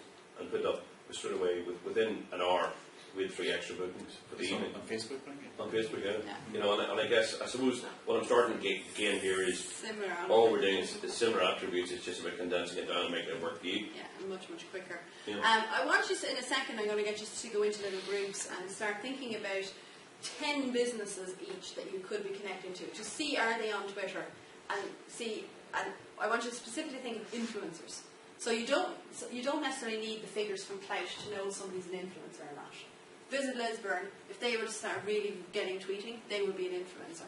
If there was a blogger like Paolo Conneely, he's an influencer. I know he is because he publishes all over the web, so I know he's an influencer without even going near his Twitter account. So there will be people in your industry that you will know are influencers. So I want you to start thinking about who could we seek out and see if they're on Twitter and who can we engage with on Twitter. So we'll be doing that exercise now in a few minutes. I might split you guys up. Can't have us all doing one. So just one thing, when you have 40 tweets there at the moment, 49, can you go back and read 49 if you want? I can if I want, but when I leave here tonight, they will be so far down I'm never going to see them. That's where your lists come into play. But what if you get complaints or something? That's what's talking about. If somebody mentions me on Twitter, it'll go into my notifications tab. So let's say one of you guys goes, "Oh my God, I don't like her, that was a really bad training program and I'm going to put it all over Twitter." Then what you will be doing is you will be tagging me. So you'll go, "Dreadful course this evening with." You spelled I know, I'm just this evening with, and then you'll go at Sandra Hennessy. Doesn't matter where You'll tweet that. You will tweet that, and then I will get a notification in here to say, "Oh look, somebody has mentioned me," and then I'll go, the blood will drain from my face, and I'll have probably actually conversations. email to you as well, and you get it as a text message. Yes, notifications. Yeah, in your settings there is a notifications tab, which allows you, and this is how I know about all my notifications. In your email and web notifications, and also if you have the app. If I go into the app now, it's opened. But my little Twitter would have a little number beside it, and that would tell me again how many notifications, how many people have talked to me on Twitter. So you can very, very quickly track. So there isn't a case of I'm sitting here waiting for it to happen. I just, when I see it, it's like, oh right, somebody in there talking to me. Somebody's mentioned me on a tweet. But it does come into my email as well. So if you live in your inbox, you can see the notifications coming into your inbox. So there's loads of different ways of managing that element of it. It's just whichever suits you the best. So if somebody does mention you on Twitter, it'll go into your notifications tab. Is it important when you're addressing somebody where the name goes? You Yes. put in the message first and then the... Yeah, and I'm going to talk about that. Oh, sorry. Getting ahead of me now. Yes, absolutely. Yes. Now you put my Twitter handle first. Yes. If you put somebody's Twitter handle first, then only people connected to both of you will see that tweet in their timeline. It's still a public tweet, but when they come in here, only people connected to both of us will actually see it in their timeline, because you started with @Sandra Hennessy, or I might start @Angelo's. So for instance, I might be having a chat with, let's say, Paolo Conneely. He's influential. I work a lot with Fort Ireland, Lisburn, the clustering, tourism clustering. He'd be somebody I want people to know I'm talking to. So you can, if you're replying, it automatically puts that Twitter handle first. So I'm just going to go in here and let's pretend I'm going to reply to that again, right? See the way it automatically puts your Twitter handle first. Start with anything other than that Twitter handle. So put a dot in there, and that's normally what you'll see happening. Somebody put in a dot. That then means that tweet will go into all the people that's connected to me into their timeline. Just by putting anything before the @ and the Twitter handle. And sometimes you won't care, sometimes you just want to have a conversation with someone, you won't care if the world sees it or not. Remember, it's still a public tweet, it just means it won't feed into the timeline. They'll have to go specifically to your profile or to my profile to actually see that tweet. But if you want it to feed into their timeline, then just put anything before the @ symbol, and it will do. So if I wanted the world and his mother to know I was chatting to you, I'd put it, and I tend to put a little dot in a lot of the time. So our tweet was private ourselves. It wasn't private, no, but it's still public. People who are connected to me and you can still see it, but they'd have to go to our profiles to actually see it. So they'd have to come into the Twitter profile to see it. It won't feed in here into the timeline. This is all the tweets from the people I'm connected to. But unless you started something other than the Twitter handle and we're both connected, then people won't see it in here. But it's still a public tweet. It's not private. The only time a tweet is private is if you use this here, the direct message. Okay? Again, I have explained that there is a screen for that, so I have explained it in the presentation. I'll share the presentation with Shane and he can ship it out to you to refer back to. So what's this? Italian. And here's actually somebody who does it really well, is Italian foodie. She's really good. I swear he does it on purpose. What's he doing on purpose? One piece left, or somebody's gluttoned all the pizza by the look of it. Yeah, somebody's eaten all the pizza. And again, she's into food. Let me see. I don't think she's a restaurant. Mama owner of, yeah. So she, yeah. See it here. She's a cook, excessive tweeter, breast cancer preventer, owner of, founder of. So you get a real feel for who it is. She's a person. You're tweeting the person behind it, but you can clearly see Her brand. her brand. Is it that part of writing that, say, Italian or pizza or anything that you can that in order to check for something? Is it picking up that box? You know, when you want to find someone who's interested in the same subject as you, someone who's Oh, bed right. and breakfast. Use your follower wonk. So if you do, so to find people like that. Yeah, but what words or where do you put them in that for other people to find you? Like you're in the search box. Search box, is it? Oh You yeah. know, So no, if you want to find other people, you search for them there. Is that it? No, if I want people to find me, would I put my name and then put bed and breakfast owner, and then if somebody's looking for bed and breakfast, Oh yeah. that would come up as it Put that?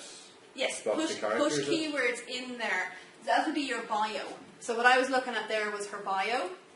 So this is the little bio that you'll write. You have 160 characters So you put to in the write your keywords bio. in there, yeah. So absolutely put keywords in there like bed and breakfast. But again, your bed. What kind of, when we're coming into the bed and breakfast, what's the personality we meet with? What do you mean? Like when we're like, do you check us in? Yeah. Yep. So are you You you just know meet at the real door. happy? Like what's the personality that we meet when we come in the door? Yes, hope to be happy and try and show them around where everything is. Yeah. And that type of thing, yeah. So again, that happiness, that warmth should come through your Twitter account. And again, it's just using the words. Like I make a point of always being positive on Twitter. I've only ever complained once on Twitter, and that was because I had a pain in the back of my neck, and I was asking my Twitter followers, has anyone experienced pain in their neck from using smartphones? And the minute I mentioned pain, somebody put me on a list titled pain. That's the only, I know it's very strange.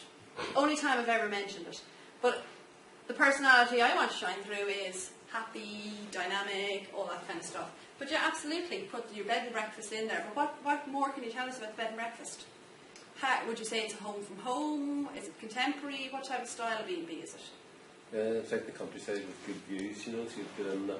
Oh, type so of you thing, yeah. share lovely pictures. Is it on a working farm or anything like that? Or No, have you nice farm. gardens? Farm across the road and tractor sales person next door or whatever. So Alright, okay. Well, that's it, Have you a nice garden? yeah. Yeah, again, like these are all types of things. Take a picture, a nice sunrise, sunset, dew on the grass, whatever takes your fancy, just to showcase the best of the property. Fire lit in the winter's morning, winter's night, sitting up with your feet up, take a picture of it, because it's showing that home from home feeling. You don't have to say much to go with that picture. And Twitter is becoming a much more visual platform than it was before. So absolutely sharing pictures. Like we have a piece of pizza there, and I am now hungry looking at it. I'm going to go to the hotel in Waterford. What is it? Cliff House. And the Cliff House Hotel created a hashtag The hashtag is 3-word tweet. Now, I was actually going to be with Smart Arts one day, and they would put in what fab morning today, and then they do hashtag 3-word tweet, because it's only 3 words. But I was going to be Smart Arts one day and go, well, actually, technically, because if you use the hashtag, it makes a 4-word. But I didn't. I could have. So this is them. So this is their view.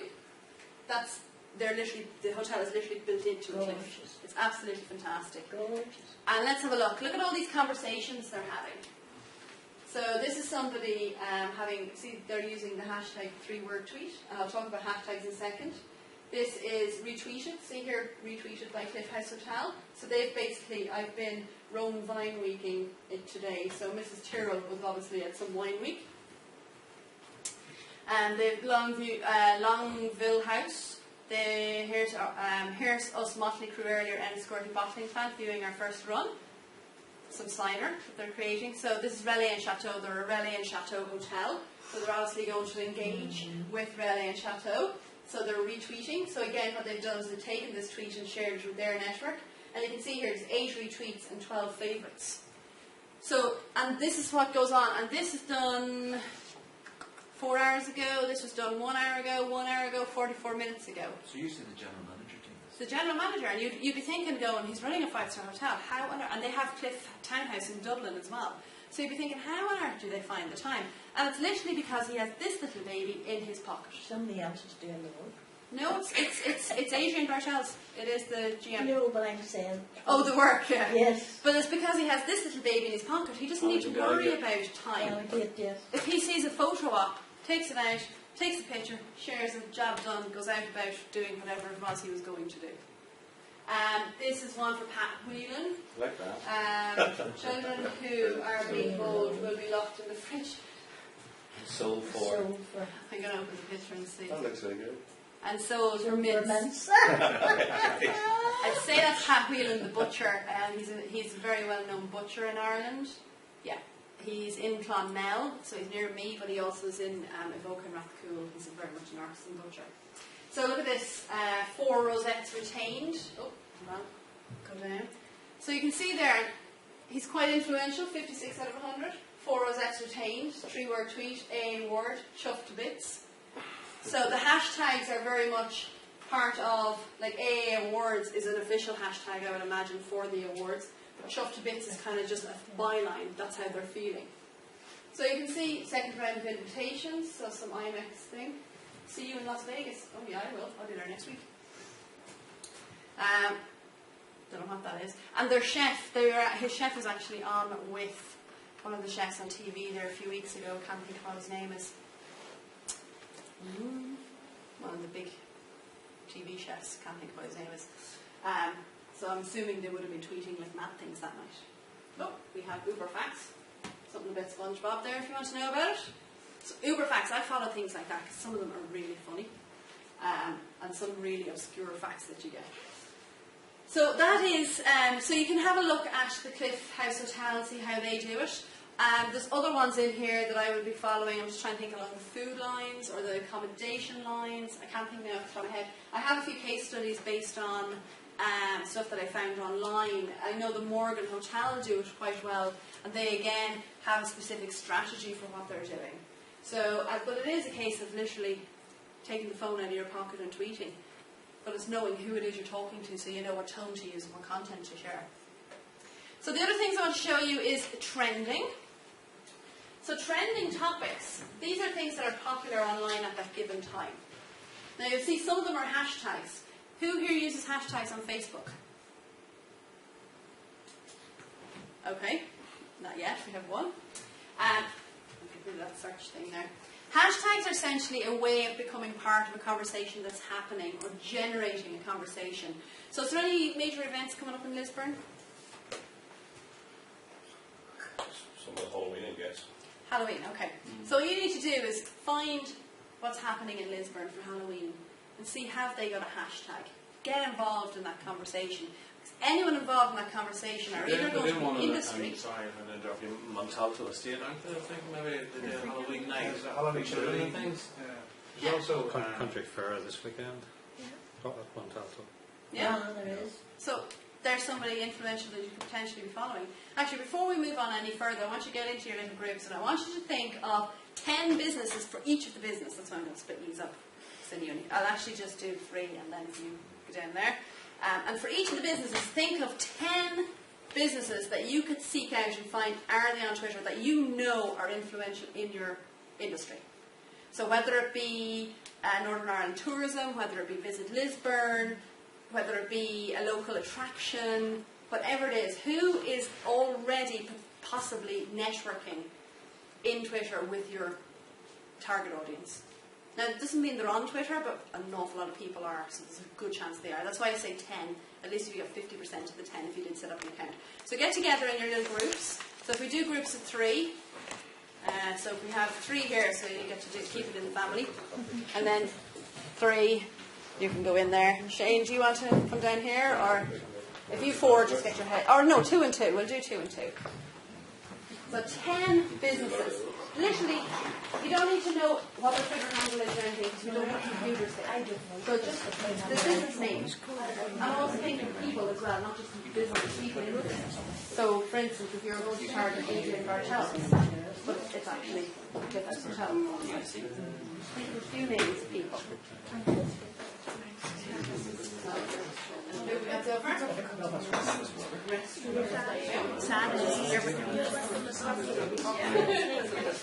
You've got the word at it.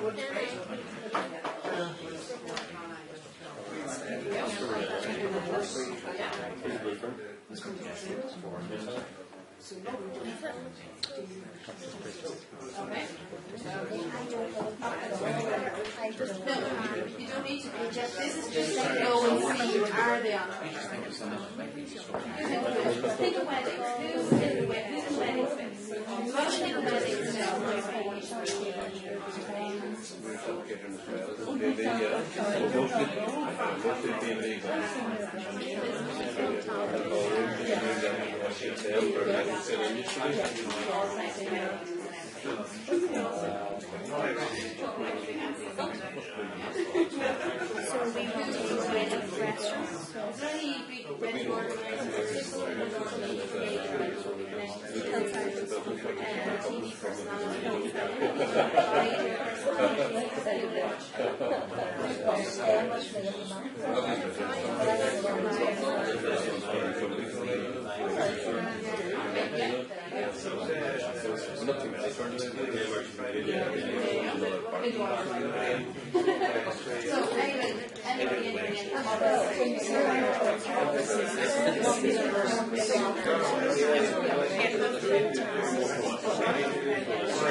So, you are seeing people in the combining and stuff like that. Who's big in that area? What shops?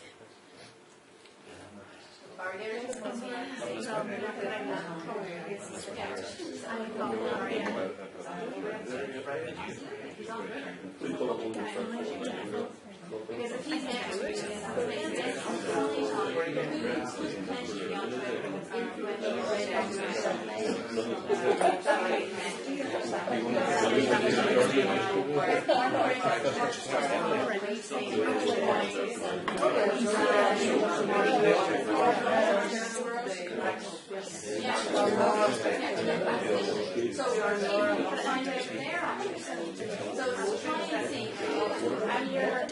our model, we find time to get going.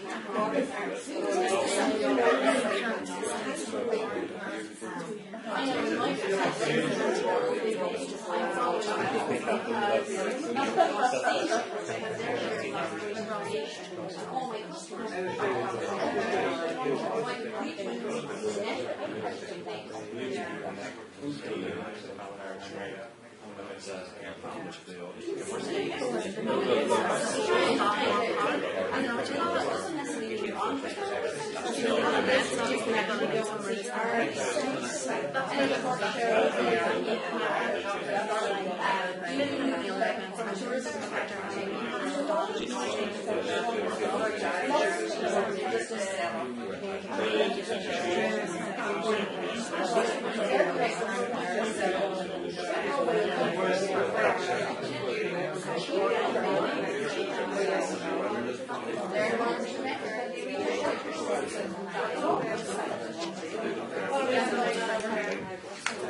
Ideally, you don't follow them just because you want to make their life. You want to network with them. That's why it's so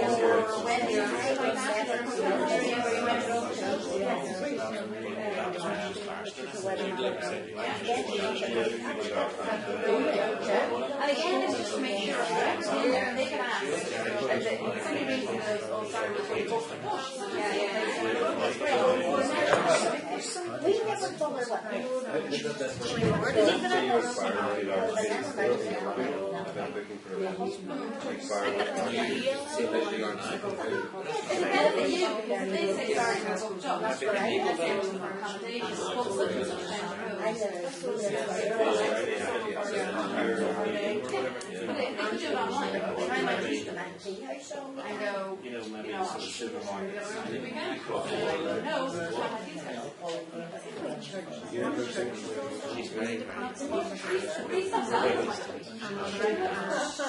never bother what someone comes in and goes, what we do at the moment.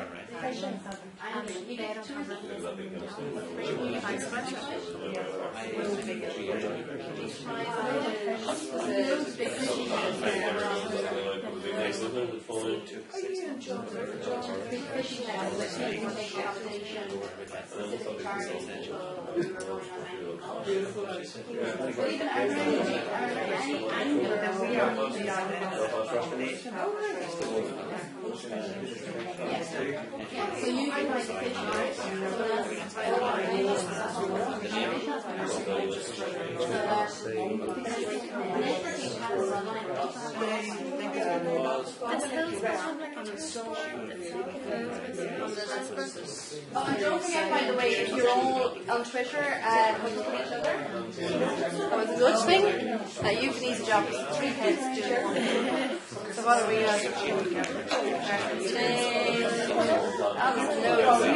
There's Balmar was over there, yeah. There's question there, yeah. Loads of stuff there.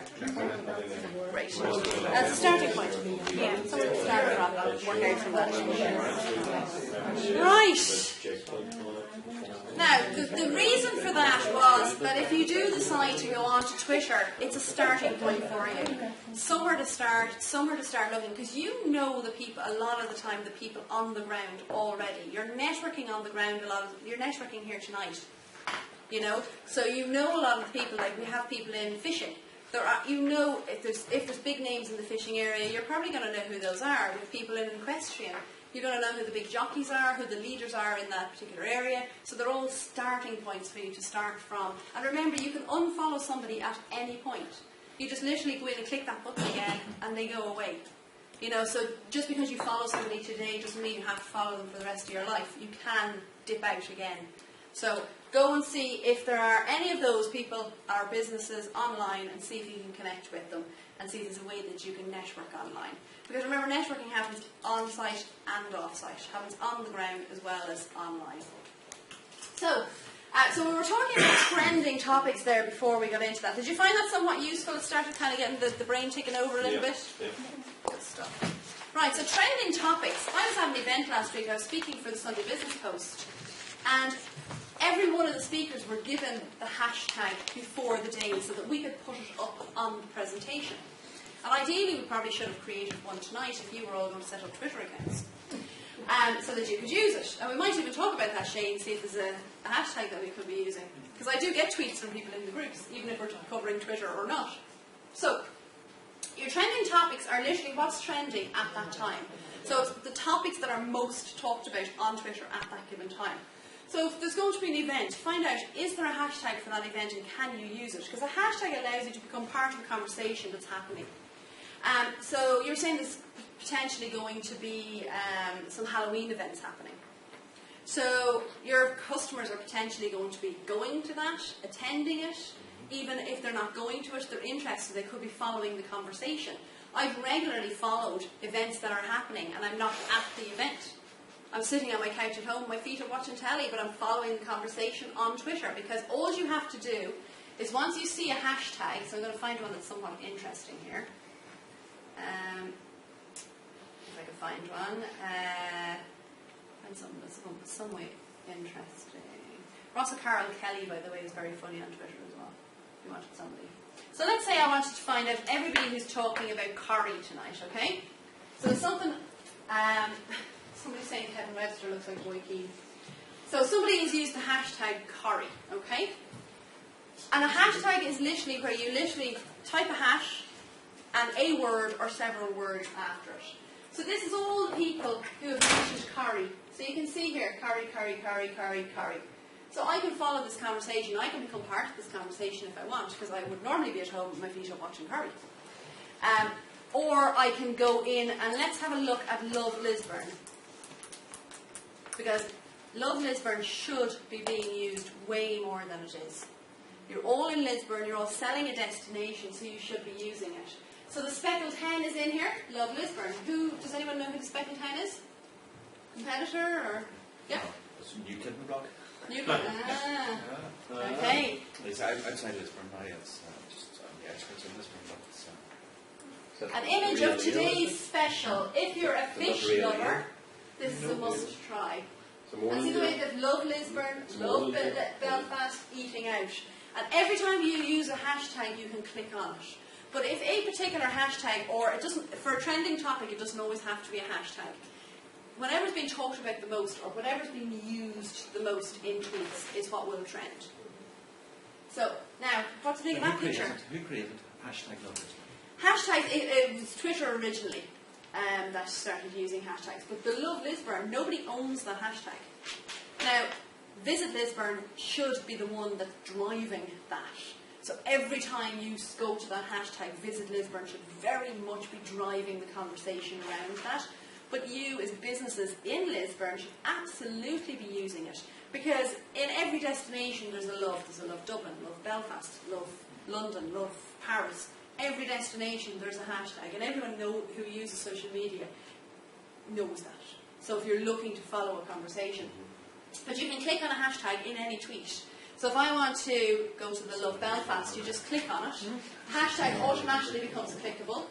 And this is what's coming up for Love Belfast. So Vintage USA is coming up. Come and support. Now see, look at this. I can. Eclectic Emporio, is it? See, they should have just used capitals. It would have been way easier to read.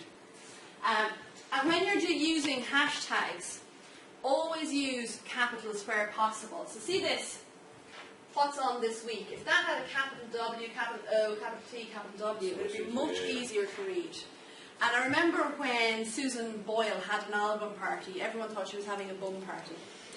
Because all they seen was bum party at the end of it, even though it was Susan's album party. They just thought it was a bum party. So you just have to be very, very careful. So and again, using hashtag, it is literally just hash and type. But try and use ones that are already being used. Become part of conversations that are already there. You can, of course, create your own, because nobody ever owns a hashtag. if it's tying in your brand, then it's less likely somebody's actually going to use it. So the Dylan 5-star hotel in Dublin, they use Dylan style. So it's part of their brand, but it also says something about them because they're a very stylish hotel. So they would use Dylan style a lot. But use ones that are already there, become part of the conversation that's happening. People are literally clicking on hashtags every single day. If I want to see what's happening around Love Students, I just click on it and I can follow the conversation. And it very much works really well for events. So that's very clever with that restaurant too, because they put Love Lisburn, Love Belfast. So if anyone's looking for a dining out in Lisburn or Belfast area, they're going to fall into that catchment straight away. Yeah. So that's good. Absolutely. Spreading it out. So is the Love Lisburn hashtag on Facebook the same? Yeah, yeah, absolutely. And you can decide, again, what hashtags you're going to use. And part of your strategy will identify maybe 2 or 3 hashtags that you'll use quite a lot. And some of them you just might make up randomly. Like you might talk about the weather. Like today I used, the tweet I put in was "you've got to," and then it was #Love Ireland. So it became part of the sentence. It wasn't just a hashtag sitting on the end of it. Or some days you might just tweet about the sunset and you might just go, "wow, what a sunset," as a hash. So it'll be "wow, what a sunset." Because sometimes a hashtag is just how you're feeling, you know, kind of an end, amusing as such. And then other times you'll use, like, look at this, happy. Love biking already. So they're not necessarily official hashtags. Again, it's just part of how they're feeling at that time. But we have Love Students here as well. So, and you just click on a hashtag, and they work the exact same way across Pinterest, Instagram, Facebook, and Twitter. Once you create a hashtag, it automatically becomes clickable, and then people can follow that conversation. So, as I was saying, Visit Lisburn should really be driving the Love Lisburn hashtag. But, you know, get in there, start using it, because people are going to be following it. Absolutely, people are going to be following it.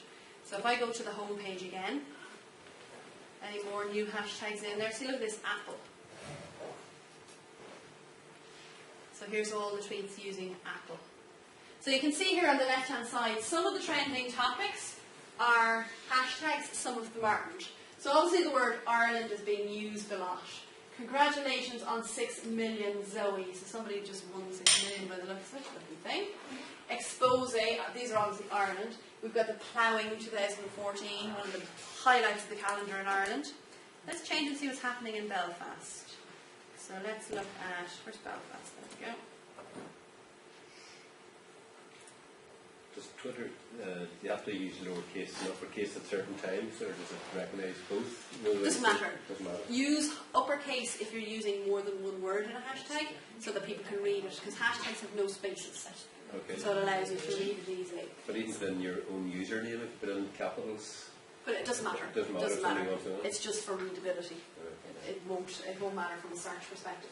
So in Belfast, there's a promoted. This is promoted. So basically, they're running an ad. So they're paying for that spot for that trending topic. Belfast, Stormont, Norian Films or something. Northern Ireland, Scotland, Ulster, Liverpool, X Factor still trending in Belfast. It's Northern Ireland. That's what And it is. London. Northern Ireland is short for Northern Oh, right. Ireland. Local speak. Right, okay. And London. So people are mentioning all those words. The only ones that are clickable in the tweets are hashtags. If these, see the way these aren't hashtags, if you mention them in a tweet, they're not clickable. They're only clickable if they appear in the Belfast trends or the little trend box. But in the tweets themselves, any hashtag is automatically clickable. The main things that are clickable are if you mention somebody, so if you use @Sandra Hennessy or @Brilliant Red or whatever the hashtag is, if you put a link and if you use a hashtag, they're the only things that are clickable in a tweet. And one thing I'd say about hashtags is if you find that you don't have time to do this every day, just pick, it's I suppose it's a numbers game. Let's say Carl Frampton boxing or Matt Surf 2 weeks back. If you had just pick that as one of your 6 key events for the year that you're going to put a bit of effort into, hashtag Frampton or Martinez, you may get some people stopping in the restaurant on the way from Craigavon, Durgan, Derry, wherever, Dublin, on the way through the WhatsApp event. Or it could be hashtag Hispanic, or it could be hashtag I don't know, let's say McDonald's at the Odyssey, hashtag. You're absolutely right, because Sharon did plug, because after he won his previous fight about 3 nights later, he was in the restaurant, They would love any post photographs of the chefs and everybody. The Sharon put up a thing going to the clients and put up a photograph with him actually in the restaurant. You can see the logo is the chef's logo here in the jacket, you Go know. on Twitter. Good luck, but never thought of putting a hashtag in. Yeah. No matter what platform you're using, use a hashtag. And they may actually, like some people, because there's not one hashtag, some people may have been doing hashtag Frampton, it's Clark Frampton. Others may have been hashtag Hamptons versus Martinez, or Martinez versus Yeah. Hashtag money. Yeah, so you may have 2 or 3, but for the same event. Yeah. But And that's then the again, you problem. said there's no problem with putting 2 or 3 in. No, not at all. Not at all. No more than 2 or 3 though. General rule of thumb for hashtags is no more than 2 or 3 because then the tweet just becomes really difficult to read and it just looks like a whole bulk of just hashtags. And it should actually say something. Plus you're using valuable space for putting in a message as well. So some of the other features that you've got pinned to the top. So when somebody goes into your Twitter profile, you want the first tweet they see to be something relevant. Because if you're tweeting randomly about the weather or like if you're having something to eat or you might be drinking a bottle of wine or whatever it might be, you don't want that to be the first tweet they see. So what you can do is you can pin a tweet to the top. So this would have been an article I wrote. So what I did is I pinned it to the top. So regardless what I might be musing about, whether it be the weather or something I ate or a pair of shoes I bought or whatever it is, at least when they come in and look at my profile, the first one they see is going to be something relevant to my industry. So an article I wrote. So, and something that you should be looking at is what content are you going to create? So does anyone here blog? No? Not yet? You do, Shane? Blogging is a really, really good way of building a community as well. And for instance, Richard, in the restaurant, could your chef be maybe sharing some recipe tips or cooking tips or anything like that? Again, it helps to show your expertise. But this then is all the type of information you can be sharing out on your social media. Again, it shows your expertise. Anything, again, that's kind of a different side of digital marketing, content marketing. We may or may not cover that in one of the courses coming down the line. But blogging is definitely something that you should be considering. Everybody has something to say. You're always telling stories, you're always giving advice, you're always giving information. It doesn't matter what industry you're in, there's something interesting that you can talk about on a regular basis. You mightn't think it, but every day you're telling stories and giving people tips and advice. That's the type of thing that you can put down in your blog. But it's prime for then sharing on your social media. If you're scanning down your profile, you'll be able to see which tweets are actually getting the most engagement because the text gets a little larger on it. So it's just a little feature Twitter added a few months ago. Quote tweet. So remember I was showing you retweeting. So retweeting was literally taking the tweet and sharing it with your network. What quote tweet is, I can go, and it's only available on phones, and this is where I was hoping that it would actually work. So when you retweet, I'll go to my profile and I'll find a retweet there for you. 206 new results for that. Let me see. I'm just going to find a retweet. So here we go. Retweeted by Bright Pig. So Mark Warburton, I'm not following him, but I'm following Bright Pig. Bright Pig retweeted that tweet. So now there's an opportunity for me to follow Mark Warburton if I want. Now, if I was to take that and quote tweet it, somebody's sharing pictures of Christmas jumpers here.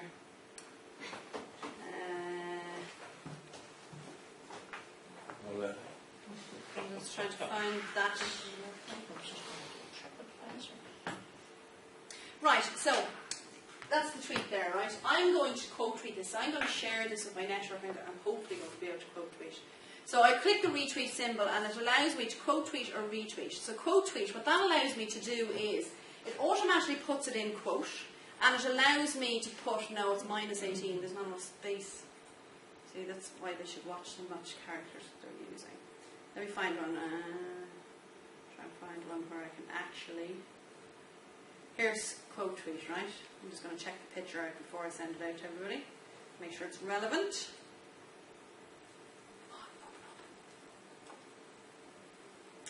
Internet slow. Yeah, so.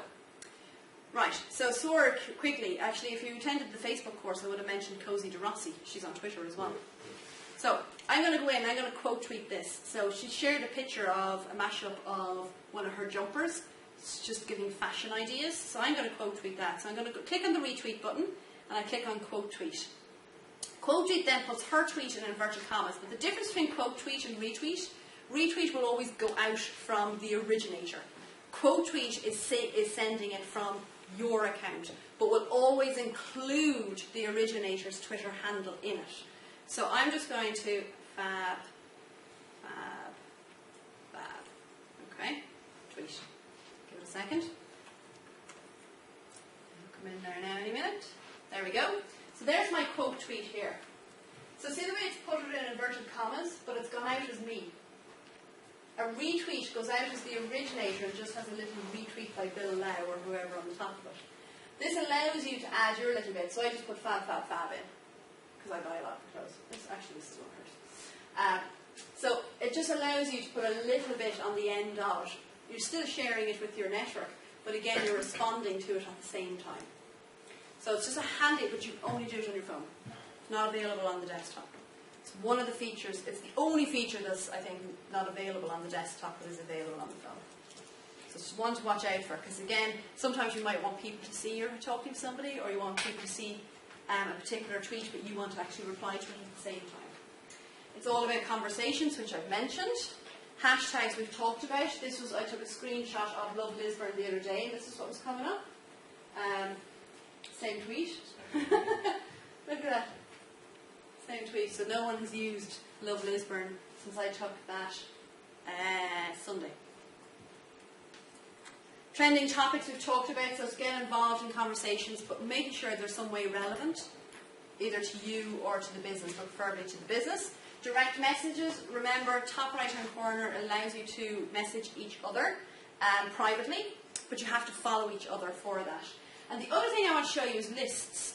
See the home page, how busy it is. It's like, oh my god, I've missed so many tweets today, I don't even know what's happening. See another 22 tweets there. Like, I've missed hundreds even just standing here tonight.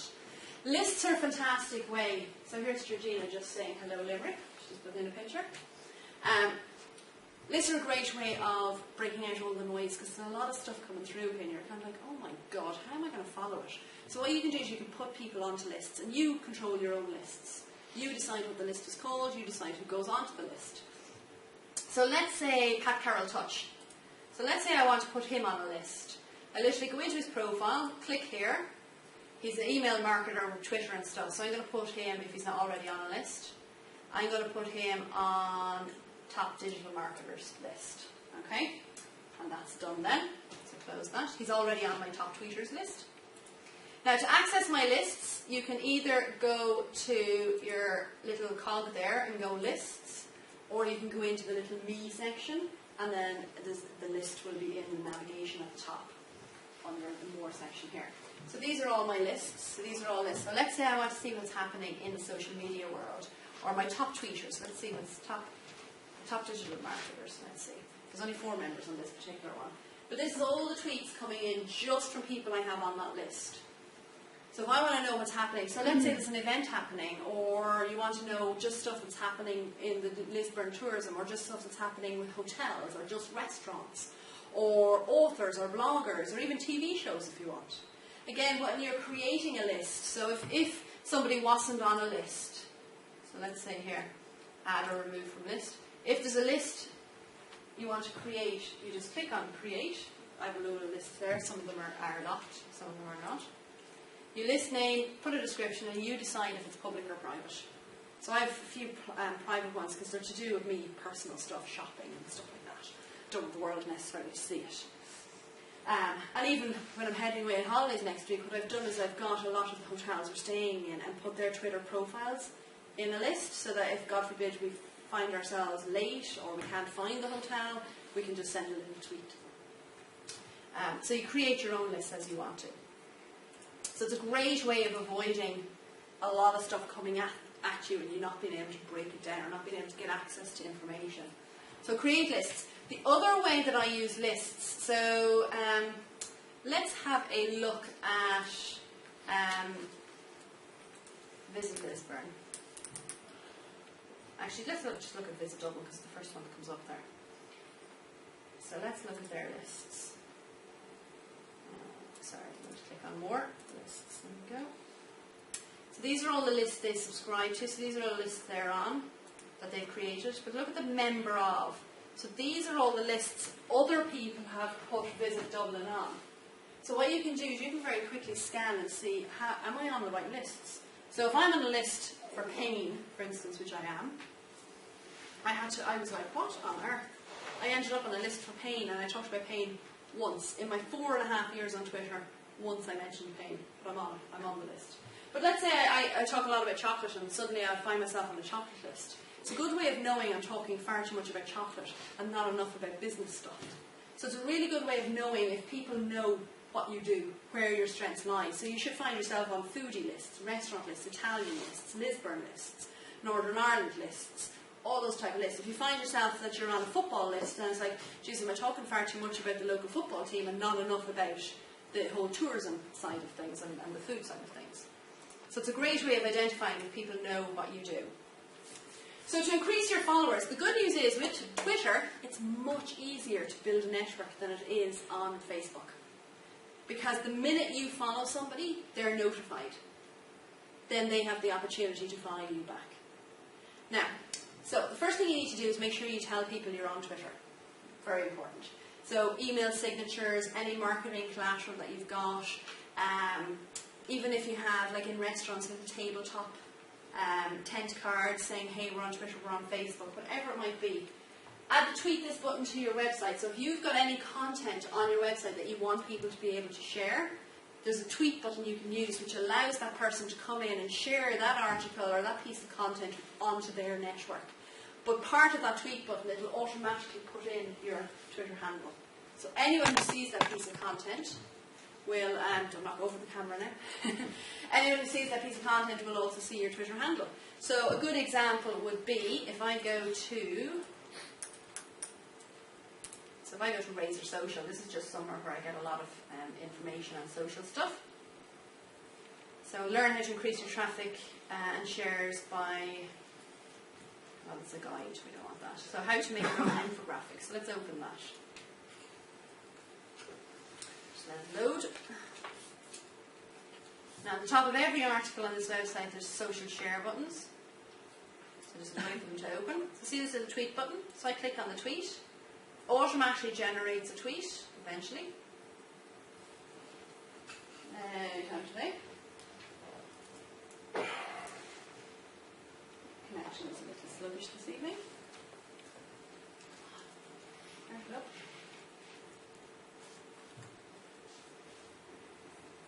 There we go. And see the way it automatically includes the Twitter handle. So I'm sharing that with my Twitter network, but anyone on my Twitter network then can easily connect to Ian. So again, any content on your website that you want people to be able to share across with their network, use that. Mention other people, so have a chat. Literally, like the way you tagged me earlier on. So, if and it is okay to actually reach out to people and start conversations with people on Twitter.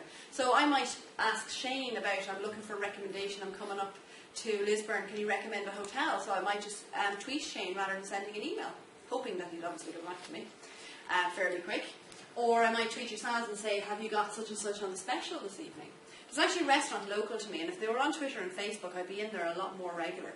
Because it's a particular dessert, and if I knew that dessert was on, I would be in there every time it was on the menu. Every time. And all they'd have to do is tweet a picture of it, and I'd be in there like a shot. And that's how people use social media. You know, you don't actually have to do anything. So you're going to tweet, are you? Mention others on Twitter. So reach out to people, start conversations. Don't be afraid to start conversations. And also, if somebody's having a conversation on Twitter, it's okay to join conversations. This is another thing that people fear. It's like, oh my God, I couldn't possibly talk to that person. They don't know who I am.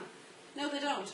But you're on Twitter. Like, I was emailing somebody the other day. They run it's called Congregation. It's in Cong and Mayo. It's a social media thing. And somebody I used to work with a million years ago sent me an email and saying, hey, Sandra, here's Owen, connect. Sandra's in social media as well. And Owen was like, oh yeah, sure, I know you. We're connected on Twitter. I feel like I know you. Even though we've never eyeballed each other at all. Mm-hmm. You just feel like you know these people. So it is okay. Like, would you join a conversation? Let's say that Shane was having a conversation with me. Would you feel comfortable joining it, even if he'd never met us? But it's okay to do it, because we're having a public conversation. Yeah. If we want to have a private one, we can go have a private conversation. So if I'm having a conversation with you, Pauline, you can jump in and go, oh my God, that fish dish is gorgeous. Or whatever it might be.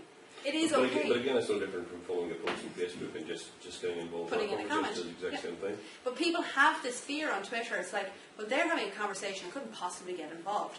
But it's a public platform. Yeah.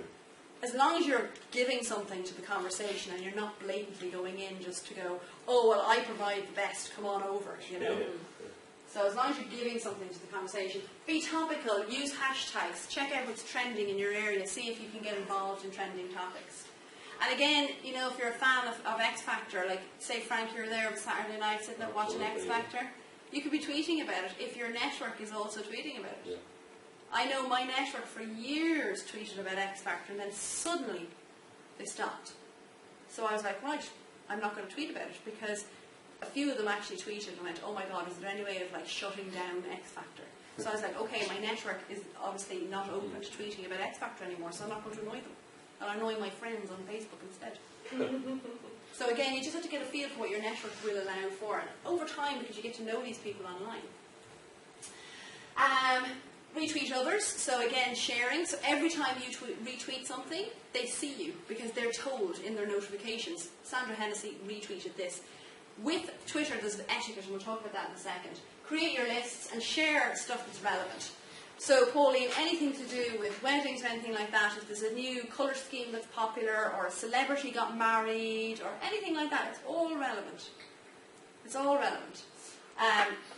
In regards to bed and breakfast accommodation, any tourism thing that's going on, any event, anything like that. As I say, even a picture of the sunrise, sunset, a picture of the dog running around the garden if you have one. Pat, do you have a dog? Mm-hmm. Is he part of the family? Yeah. Yeah, they always are. People, and do people who come to the B&B get introduced to their dog? Yeah. Why not introduce the dog to Twitter? Yeah. Take a picture. Because it's that feeling that people are starting to get. And it doesn't have to be anything to, and you're not going to do it every day of the week, don't get me wrong, like. But it could be something the dog sunning itself in the garden. And they just happen to sun themselves in the best spot in the garden that makes the garden look. So you just take a quick picture and go, what a life Barney has, or whatever the dog's name is. You know? Love Lisburn. Hashtag. So Twitter etiquette. No oversharing, folks. We don't need to know when the kids learn to use the potty. Or what you have for breakfast every morning. It's like if there's something special happening. Let's say I go and I stay in one of the properties here. I potentially would tweet about it. I have taken many as a picture of a breakfast, but it would have to be a pretty special breakfast for me to do it. You know? Or I just want to make everybody jealous because I'm lying with my feet up at the, beside a beach bar or something, Self-promotion, so no over-promoting. So people don't like big heads on Twitter. You're there because you want to give to the conversation. People should know what you do for the conversations you have. Sales pitches, big no-no. You can, of course, sell what you do, but you don't do it every day. It's once in a blue moon you go in and remind people. Or if there's a new menu item, or a new early bird, or if there's a special wine on, or there's a special rate for a room, or something like that, you can sell, but not all the time. Sharing your opinion. I'm a big fan of sharing opinion, but you have to do it with caution. Because controversy gets you noticed. But you have to decide yourselves where that's going to lie. You're going to draw the line in the sand and you have to decide which side of that you're going to sit. I have a rule, no religion, no politics on Twitter. Because it just get me in trouble. I'd rather just not have the hassle. So again, you decide what topics you're going to talk about, who you're going to get in having a bit of banter with. But just be careful because sometimes you can kind of get taken away on a topic and forget that you're actually on Twitter on a public platform. Posting while intoxicated, PWI. Now you laugh, and I was doing this program in Kilkenny and there was a guy in the room, he ran a restaurant and he laughed at me, and I met up with him 3 weeks later because I went in for dinner. It was an Italian restaurant, and he goes, Sandra, come here, and I was like, what? And he goes, that PWI, I nearly did it. Because if you're on Twitter, when you've got a few in you think it's a great idea to tweet. I think it's the best idea in the world to get that Twitter out and to send a tweet, take a picture of you falling around the place or whatever it might be. Just log out of the app while you're out. It's the easiest thing to do. Because while something might seem like a really good idea, it's not always the best idea to tweet. So PWI, it does happen. a lot. Say thank you. On Twitter, there's very much an etiquette. Somebody retweets, you say thank you. If somebody follows you, you say thank you. I spent, because I was at an event the other day and I was speaking, so I picked up a load of followers. I spent the whole next day sending tweets out to people going, thank you, thank you, thank you, thank you, thank you. But I used buffer, so they were going out at different times, so it wasn't like I did thank yous all at the one time. So they're going out at different times during the day. But I had to say thank you to every single one of them. Anyone who tweeted, anyone who quoted me, anything like that, I had to go in and say thank you to them, because that's the etiquette of Twitter. We are nice people. If you don't, are you considered rude then?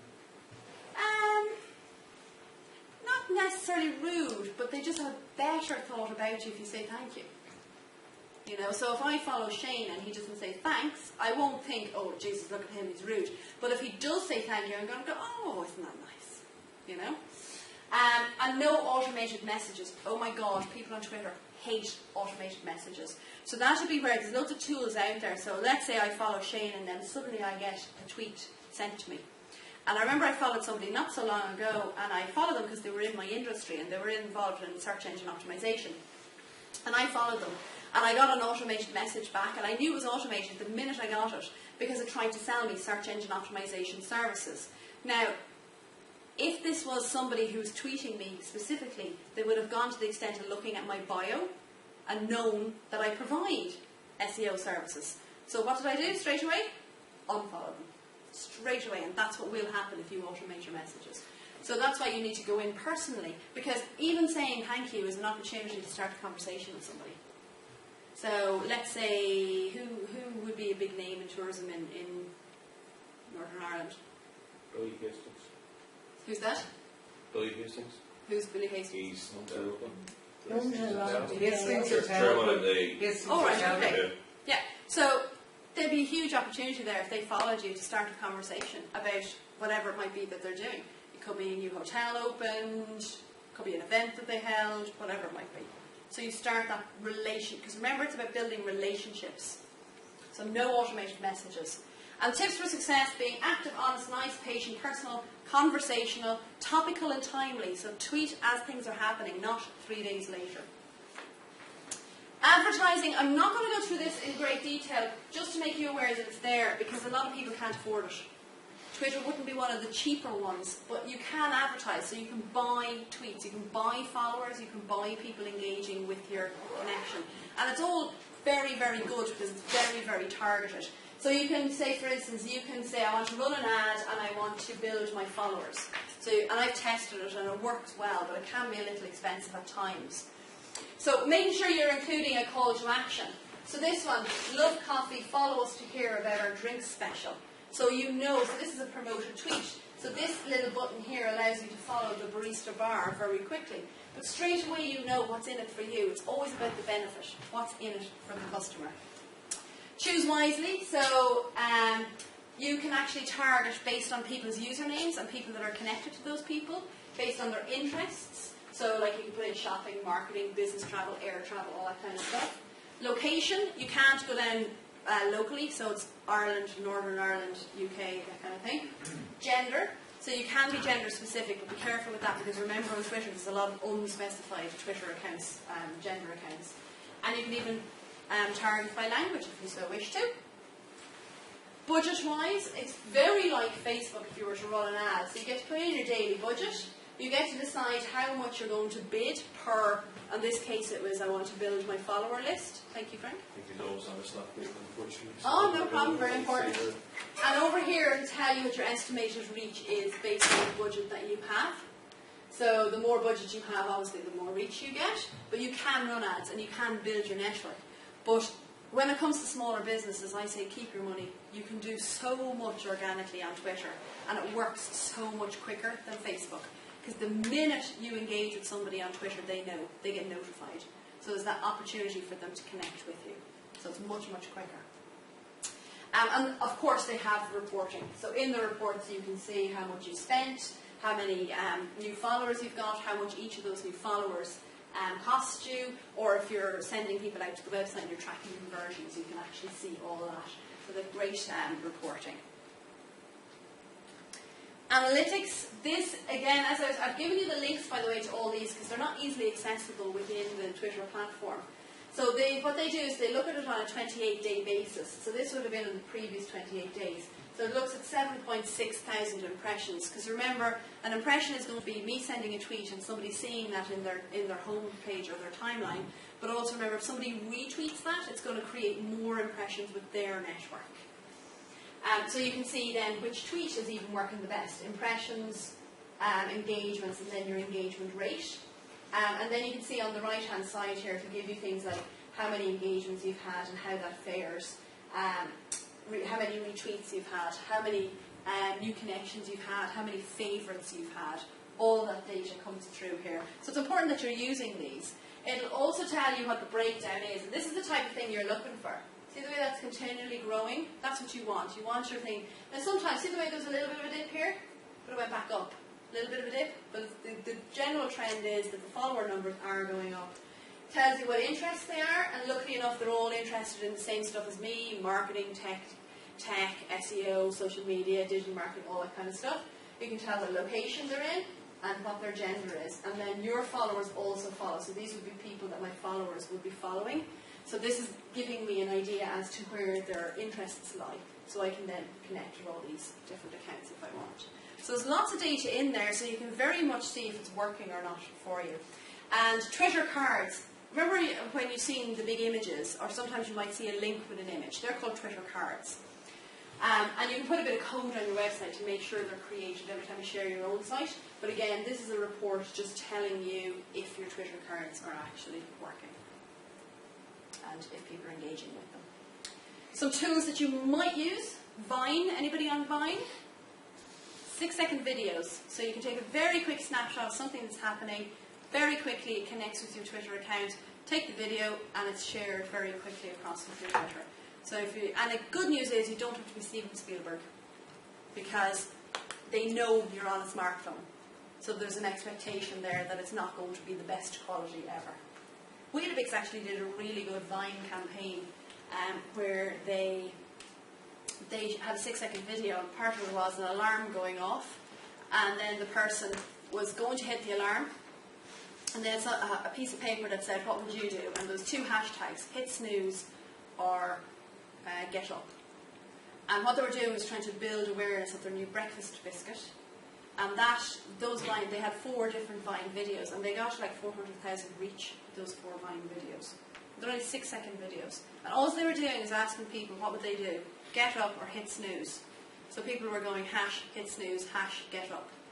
And then people following that conversation, who was going to be mostly driving that conversation? Weetabix. They're hashtags. Remember, you never own a hashtag, but if you want to become part of that conversation, you have to use it yourself. So every time somebody looked at that conversation, Weetabix was very much present in there. Tweeried, I mentioned earlier, again, it's another tool that will tell you what time your network is online. Tweets Map, if you didn't want to use follower wonk, it's another tool to show you your location of your Twitter followers. If you want to check out your competitors and see if they have any fake followers, here's a great little tool for that. Because unfortunately some people go out to companies and buy fake followers. It's an unfortunate thing. It's like the way you buy fake likes on Facebook. Same difference. Fake accounts, empty accounts, no one's going to be there. It's all just for numbers. Tagboard is a great program to follow hashtags. If you're using a hashtag across many platforms, you can stick the hashtag in and it'll show you. It follows Instagram, Pinterest, Facebook, Twitter, anywhere that the hashtag would appear. So you can see who's using that hashtag. Again, to help you to identify people potentially to follow.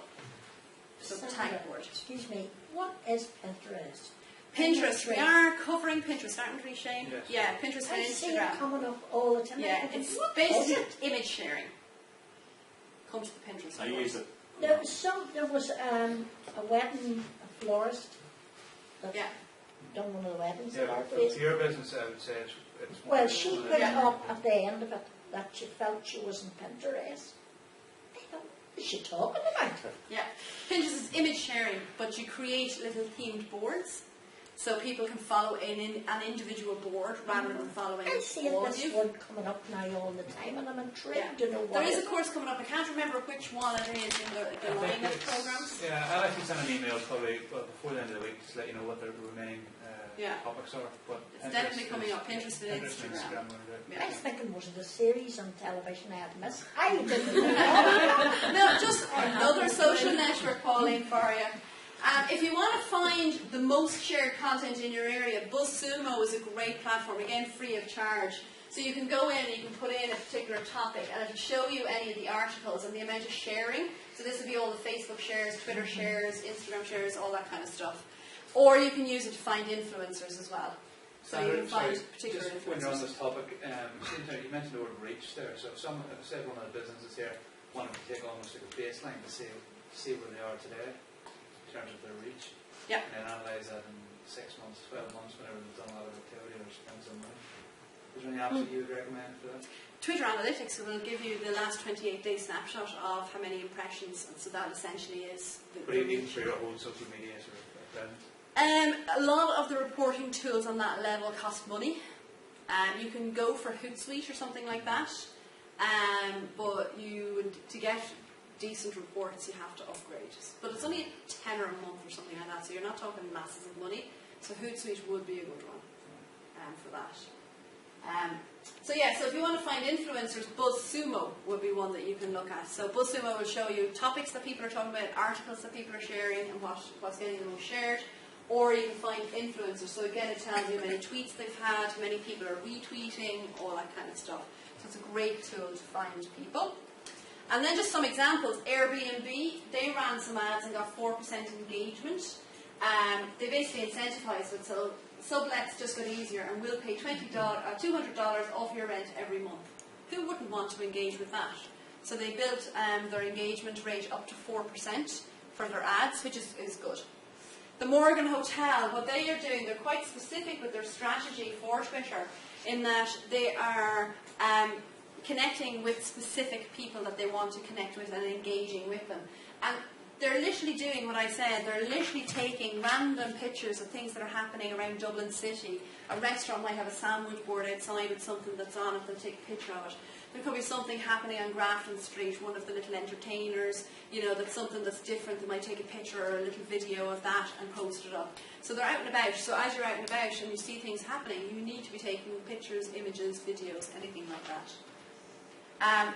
Personality Hotels got 70,000 in bookings in 8 months. And this is a quote from, I've put a link into this particular case study here.